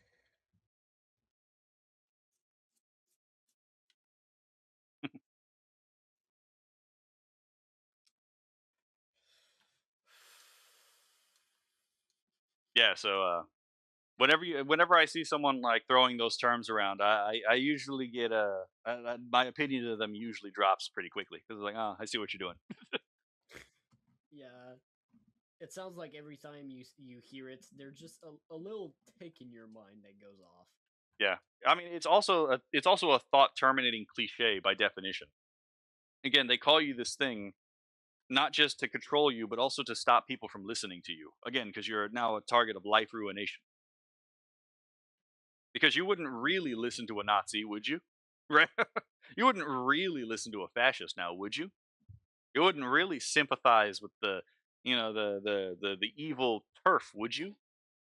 Yeah, I mean, again, ever since ever since Hitler was something, no one would. But like in the interwar period, people listened to that shit because like it was pretty much the only thing they had. I mean, yeah. Uh, but yeah, it's like so. There you go. That's why people will call you evil things. Uh, there is a real reason they do this, and it is it's a pretty disgusting thing to do. Yeah, doesn't sound all too great. Right? Uh, God, my kitchen is crowded. oh. You haven't cleaned it? Yeah, I'm playing this game. Oh, is that And the one with? Is that the one that like you have to get everything organized? What do you mean by that? Is that the one that's like you gotta like organize everything in a given room that you're given? I don't know. I have no clue what you're talking about. Oh, this is a video game that like the Hololive girls played a while ago. I just don't remember what the name of it is. The Hololive girls. Sorry, I don't watch big VTubers. Fair enough. I watch them mostly through clips. I'm more of a small VTuber guy. Understandable. It's like I don't watch any VTuber like when I'm scrolling to Twitch, I like more to watch people around like 10 and less viewers and not the big like crowds of like 200 people. The Zerg rush of comments, right? Yeah, fair enough. Zerg Rush? Never played StarCraft? I don't think so. Fair enough. It's like getting swarmed.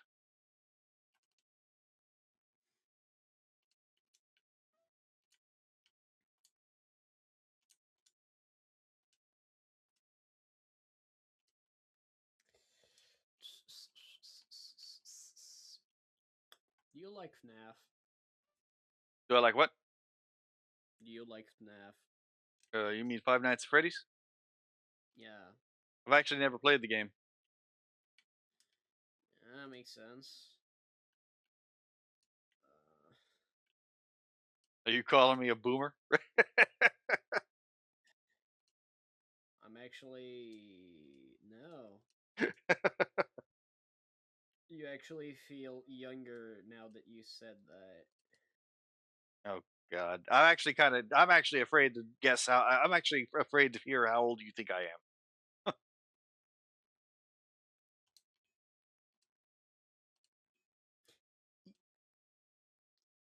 28. You're closer than than I guessed you would be, but you're also a little bit low. Low? I expected me to be low, but like, how low am I? Not that much. Not that much. Okay.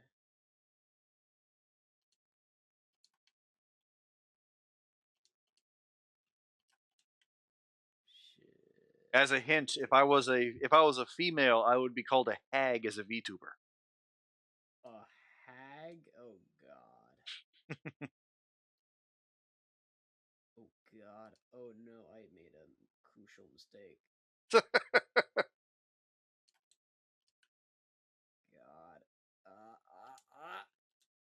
You want a bunch of tea? Yeah, I can get some tea for y'all. Please don't fail. Please don't fail. No, that looks like failing. Oh. Yeah, have a good day. I gotta go talk to a couple other people. Yeah, that's fine. DJ, Eater, BT. Hello there. Hi, how you doing? I'm doing good so far. Stressed out IRL, but having fun on VupeChat. That's cool. That's a very, very unique design. I like it. Oh, thank you. There's one mistake I made in the design for the idol part, but I don't want It to go. looks like you have 3 eyes, but Oh yeah, in the idle you state, have, yeah, it's 7. 7. Oh, the middle. And Okay, then I yeah, when see I'm it talking, now. it's 3 eyes. Yeah. I see. Because I thought you had 6 eyes, but it turns out you have 7. Yep.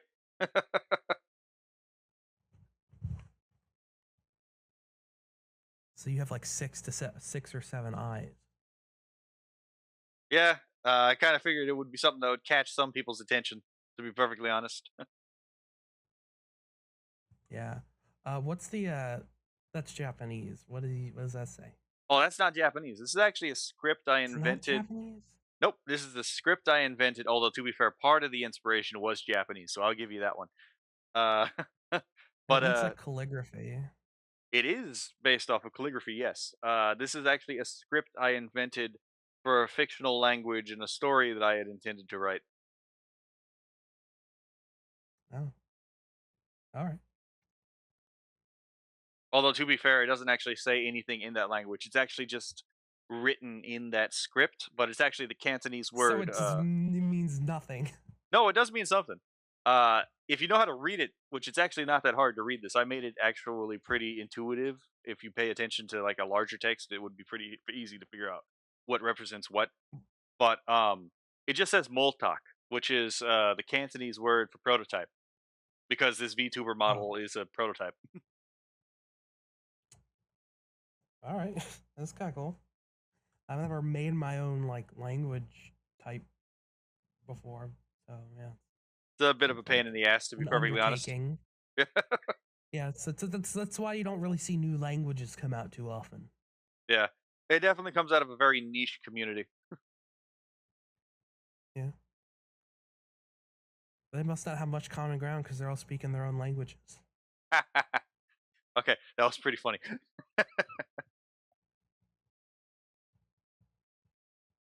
I try. I do try. Let's see, what do we got here? I do like the neat zombie motif, by the way. I can this thing to close.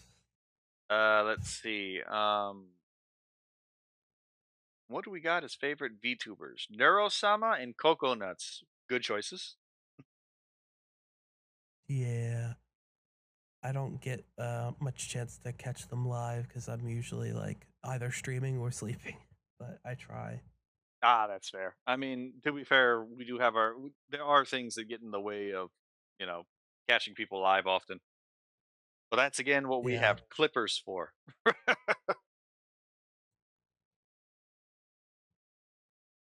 But yeah, I found Neuro like a year ago, like almost in like a couple weeks now. It'll be a year, and I wasn't interested in VTubers before then. And well, I guess look at me now, right? Right? I mean, Neurosama is definitely an interesting project, to be perfectly honest. It's endlessly fascinating to me. Yeah, it just gets more and more crazy. Coconut. So it's yeah. I'm gonna guess you found Coconuts through the Neurosama connection. I did. Okay, that makes sense. I watched like a whole lot of her last subathon while I was waiting for a lot of my VTuber stuff to get done. So Fair enough. I mean, to be fair, that's why I just rigged this up myself. yeah, I mean, I conceptualized pretty much everything, but the artistic talent, no. To be perfectly Not honest, my department. To be perfectly honest, the art is not that hard. It just takes a lot of cultivation, but it's actually not that hard. A lot of shortcuts to learn to make it easier. I mean, to each their own. It comes naturally to some more than others. Oh, it does not come naturally to me either. It's just, again, there are tricks you can learn to make everything smooth over.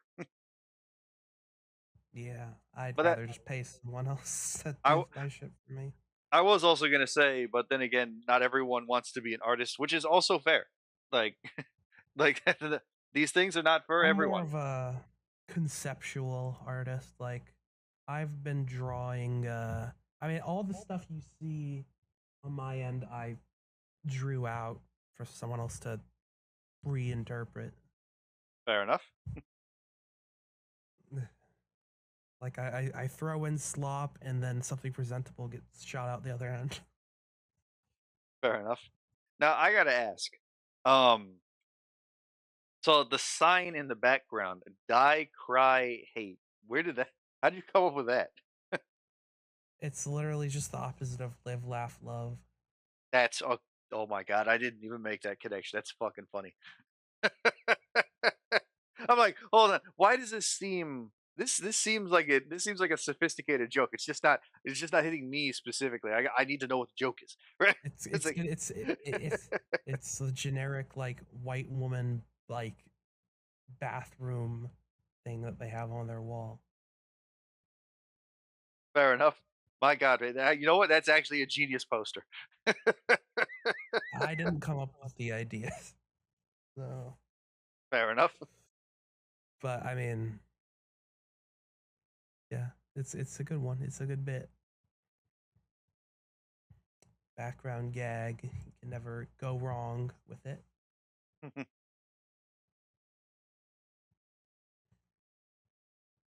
Yeah.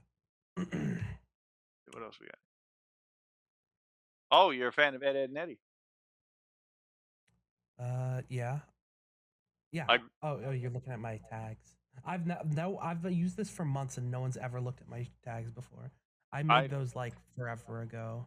I fair haven't enough. fucked them since. Yeah, I look at them every once in a while. Edinetti's good. Yeah, I don't even remember what I put on my tags. I'm like, oh yeah, you can look through people's tags like that. How about Yeah. that? Huh? You had Bob's Burgers, Ed and Eddie, Gravity Falls, Amazing Digital Circus, all good shows. Yeah. I would probably put a hell of a lot more stuff there. It's just that they like have like a very weird curated list. At least when I did it, maybe they changed it. Nah, it's still curated. There's all kinds of anime I would put on there if I had the opportunity to. Yeah, no. I got all kinds of Very niche strange. anime that would probably fit in this as a I mean, it conversation seems starter. like they changed it with like games recently, at least to what they said on Discord. Really? I'm gonna have to take a look at that. I know they changed it with like the VTubers by letting you add new VTubers. Yeah, new favorite game section on your profile, integrated with Oh, thank you for the follow, Scorpion the Demon. It says it's a new favorite games thing, and it has over 250,000 titles. Fair enough. So yeah, probably they need to do that with like shows though. Yeah, agreed. Honestly, they could probably connect it with certain like websites like IMDb and probably My Anime Yeah. List. That'd be a good idea.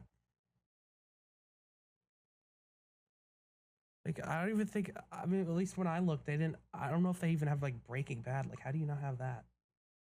I mean, to be fair, I never really watched Breaking Bad myself, so I didn't watch it, and then I was like, it became like a. I saw memes everywhere and everyone talking about it for years and years and years, and it's like it can't be that good. And then I watched it, and I was like, shit, it is that good. oh my god, I do know the memes. I do know the memes definitely. Jesse, what the fuck are you talking about? It's still one of my favorites. You gotta get on the Breaking Bad train. Look, here's the thing. You watch the first. If you're not invested by episode 3, fair enough. But that's what got me. I got to episode 3, and I was like, damn. I mean, that's yeah, it pulled me in. that's entirely fair, but I don't exactly have cable, so I'd have to pirate it. Hey, nothing. Well, I mean, how do I say this? I mean, I personally do not indulge or endorse that. But if someone were to endorse that and be okay with that, then I mean, I don't agree with it. I think it's awful. It's terrible, you know. But I mean, personally, you know, I mean, if you know, if you, God, I'm treading on like unstable ground here. Look, man, you don't have to stutter. I have one of the largest anime collections of anyone I know, and I pirate everything. But the man's listening. The man. Ah, that's fine. The man can literally come to my house, apparently, if he really wants to get that warrant and be like, "Have you see all these anime on my walls? The only reason I have them is I pirated it first." And I was like, "Ooh, I like this shit," and I bought it. That's actually how most pirates actually work. That is true. That is definitely true. Especially with how shitty streaming services are these days. Yeah. I've seen a bunch of shit where like piracy's on the rise just because it's like everything's so like shitty and anti-consumer now. Yeah. I mean, just our luck, right? To be fair, I welcome the new pirate overlords. You know,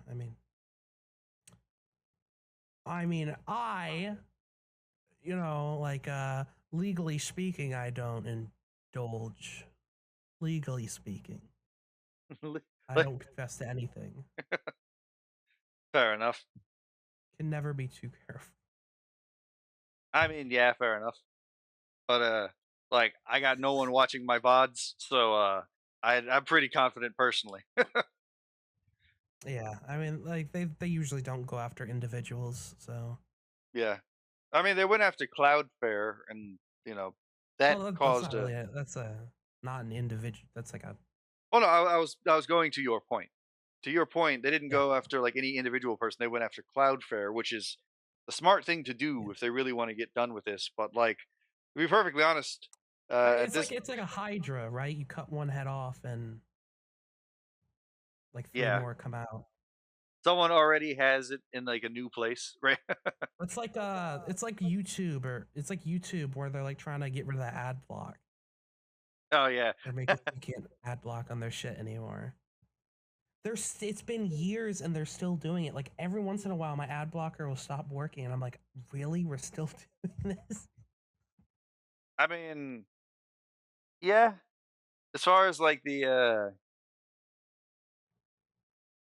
well, I do post these on YouTube, so maybe I shouldn't say that one. Uh, Look, yeah, the I AI am a might actually give me firm that one. I am a firm believer in ad block. I think ads suck. I don't mind if people use ad block on my shit because Yeah, I do it for everyone else. yeah. I mean, in all fairness, like at least like online on the computer, I have not seen an ad on the computer for a very very long time. Like I never Yeah, get ads on the computer.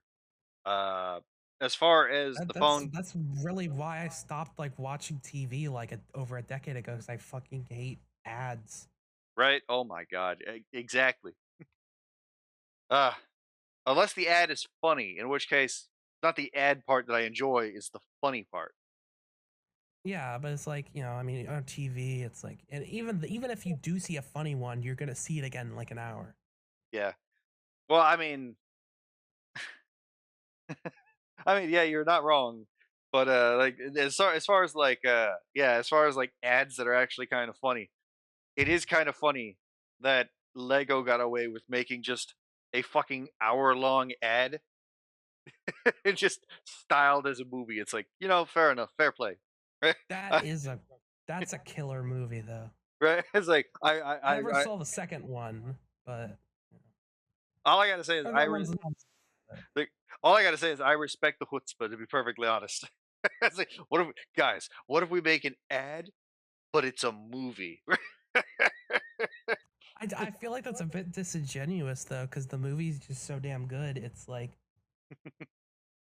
But to be fair, the only reason the movie exists is to sell the Lego.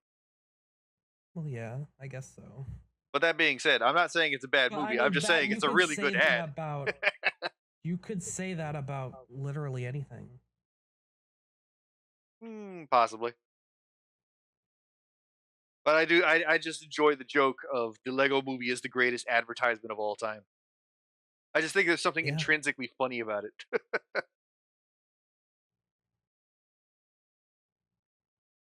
it's beautiful. It's very well animated. I love that. How it's animated. It's very nice. Actually, you know what? Hold on. I just remembered something. I had the strangest experience working when I was working at a warehouse one time. Because I would put like my phone on like a YouTube or some podcast that I'd listen to whatever the fuck we're listening to at the time, and I think I was watching Super Eye Patch Wolf when the weirdest fucking ad I've ever gotten on YouTube pops up, where it's like it just drags on and on and on, and it doesn't make any sense because it doesn't sound like it's advertising anything. I'm like, what the fuck is this? And I grab the phone and I look at my phone, and it's like a 5-hour ad. And I'm like, what Yeah, the I've bloody seen fucking hell is this? those. And it was like apparently it was like the fucking Garfield horror thing. Where it was like, what in God's name is this? How the fuck did this get how is this an ad? It's been a sneaker. They'll just yeah, they'll just whoever throws money at them. I've the few times I do get ads on YouTube because they like fucking nuked my blocker. They're like just they're either like really sexual or they're just slob. Fair enough. Which Yeah. I mean, I I miss the don't know days. what. I miss the days of head on, apply directly to the forehead. Head on, apply directly to the forehead. At least that didn't Yeah, waste no, your time. right? It just told you what it wanted to tell you, and then fucked off. Yeah, I don't know. Maybe this is like a psychology thing, but the more I'm like directly shoved, like a specific advertisement is shoved into my face, the less I want that thing. That is true, but also the thing is, at least with me, the more you try to bullshit me, the less I am to use your thing. So if you just come out and directly say it, I'd be like, I'm still not gonna buy this, but I'm not as angry that this happened. It's just like if I see the same damn commercial like a billion times, and then I'm Oh just yeah, like, okay. yeah. I mean, fair enough. Yeah. Advertising, it sucks. Yeah. Sponsors, please don't have heard the last like 5 minutes. Right? Prospective sponsors, don't go. Don't go. I'll shill. Oh my god, what was that one YouTuber who was like, people are asking me, it's like, well, if they offer you this money, are you gonna change your opinion? They had something along the lines of like, I've said enough that I think if I change my tune, y'all know what happened. And y'all are gonna be smart enough to get the hint. I'll shill. These VTuber upgrades are not like cheap, especially when you're a jobless bum like me. Fair So, enough. you know what? I will shill your fucking dog shit raid Shadow Legends gotcha slop. Right? Oh my god. Yeah. One day, that's the dream, to be able to have enough viewership to be to become a shill. Right? Look, man, I want to make stuff that's entertaining, but I still need to make money. Yeah. I feel that way too much. I mean, I want to be, you know, like true to myself and shit, but I don't know. I mean, if they sweeten the pot, I mean, like it's just basic human greed. I mean, greed isn't necessarily a bad thing. It kind of has a negative connotation, but I get what you mean. I mean, yeah, you're right, but like, we don't really have a word in English for like the positive aspect of well, I guess self-interest would be the version of greed that's not, bad. Would that be? Yeah. I'm gonna go with self-interest. Like, there's nothing wrong with being self-interested, because if you're not self-interested, well, no one's gonna be interested in you for the most part, right? Well, not inherently, but I get what you mean. Kind of like the whole thing where it's like, if you refuse to shill your own products, no one else is gonna shill it for you for the most part. Yeah, you're always gonna be I've learned this the hard way. Whenever you make something, you're never gonna get someone as into it as you are. Yeah. Unless you like do all the work. I mean, yeah, that's definitely true. Also, unless you pay them. well, Then there's also the thing where oftentimes the thing that you're the most interested in doing is the thing that doesn't get attention, but the thing you did is just shit or a giggle is the thing that actually takes off. And it's like, well, I'll take it, but it's not how I envisioned this going down. yeah. What was that one VTuber, that Midas chick, the one with the green hair? She just straight up said, "Is like, I never expected this account to take off." Right? Something I did on the side. I don't know many VTubers. That's I'm fine. I guess I'm a bit of a tourist. The thing about being a tourist is it's fine so long as you're here for the love of the game. To be perfectly honest, but yeah, like, if you're in a community and then your first thing is like, I want to change the community to my sensibilities, like, we want nothing of this colonization. But no, there's nothing wrong with joining something for the pure love of the sport. yeah. I mean, it's always something. I mean, I never got super into it until like, last year, but it's always something I had like a passing interest in. It's like, oh, I've streamed before, and I think having like a cool avatar would be interesting. Oh, excuse me. Yeah, I mean, fair enough. Plus, Yeah, it just is just like quicker to set up as a streamer, as as a VTuber than it is, as a flesh tuber. To be perfectly honest. maybe. I mean, the thing is, as like an IRL streamer, uh, shit is less prone to break. I mean, that's true, but also I can be completely fucking disheveled and no one will know. There are advantages, and No one will you see. never know what's No one, hiding behind the model. right? Like no one will see me in my Asmon Gold status, right? I was like, oh my god, I can't believe that fucking roach on shirt clip is real. What the Gross. fuck? Oh my god. Icky, icky. Oh, well, it was great meeting you, but I think I'm gonna hit the old dusty trail. Likewise, you have a lovely day.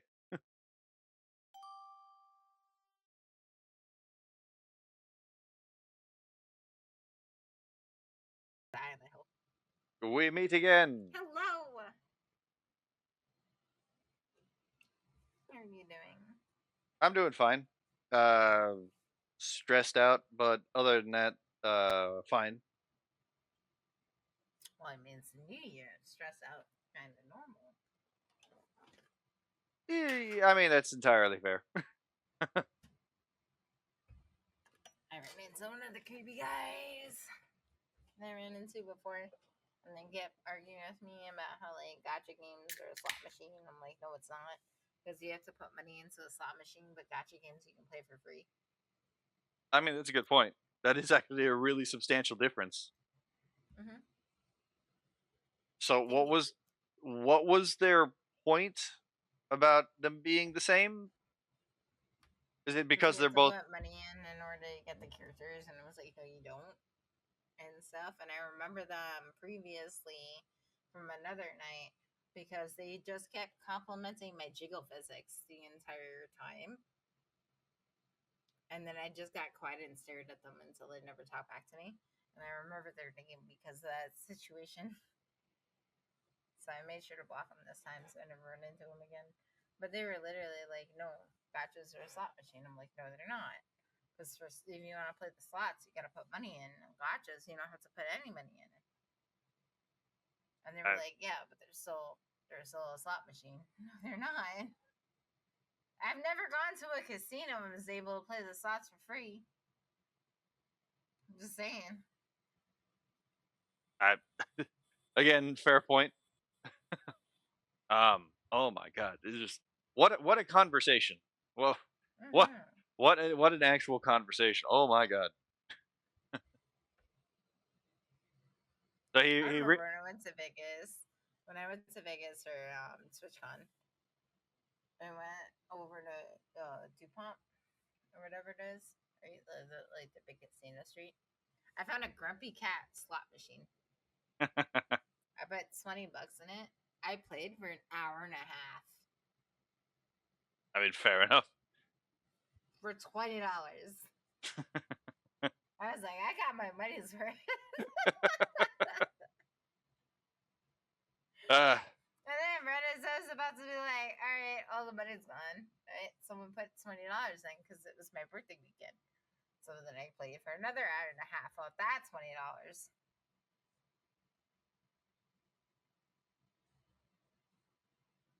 Fair. I don't know that much about either gacha games or slot machines, but I do know that they're different. You can't play slots for free. You can play gachas for free. That's the difference. You can't compare the two. Are they both gambling? Yes. Yes, they are both gambling. 100% they're both gambling. But one, you have to put money in to gamble. One, you can gamble for free. It's a gateway to the gambling. Fair enough. Honestly. Which is why when I went to Vegas, I had a set amount of money set aside just for gambling. And as soon as I spent that amount of money, I was good. And I just walked away. I mean, fair. You got to definitely set your limits on that kind of stuff. I never really It was did gambling. Vegas, though, so I had to have like $100 limit. Yeah, I never really did gambling. Was never much of a gambler. I So couldn't find any like blackjack tables though. I really wanted to play blackjack. I have no idea how to play that. You just gotta get to 21. There was this casino game I used to play. It's on Steam and PlayStation. Right. And I would play with my sister-in-law. And we were sitting at the blackjack table, and I had 20, and I doubled down and got dealt an ace. And I heard her in the other room because we were still living in New York apartment. She threw her controller and she said, "Fuck this! I'm done with this game." Because she couldn't believe that I doubled down on 20 and got an ace.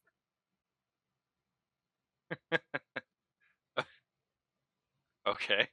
Because you had to hit 21 to win. So I got like $3,000 on my bet. Fair enough. Just threw the controller.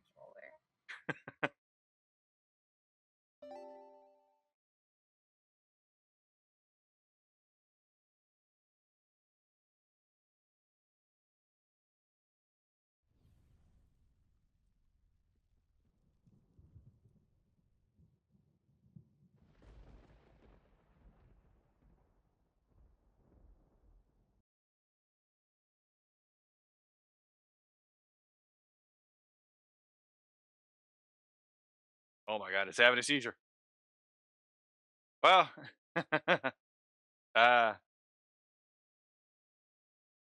did my stream crash again? Well, it's getting a little late, so I'm gonna end the stream here. Thank you for stopping by. Yeah, you have a lovely day. And what the hell is? Oh yeah, I know what that is. But yeah, I'll see y'all later. Oh my god, my computer's crashing again.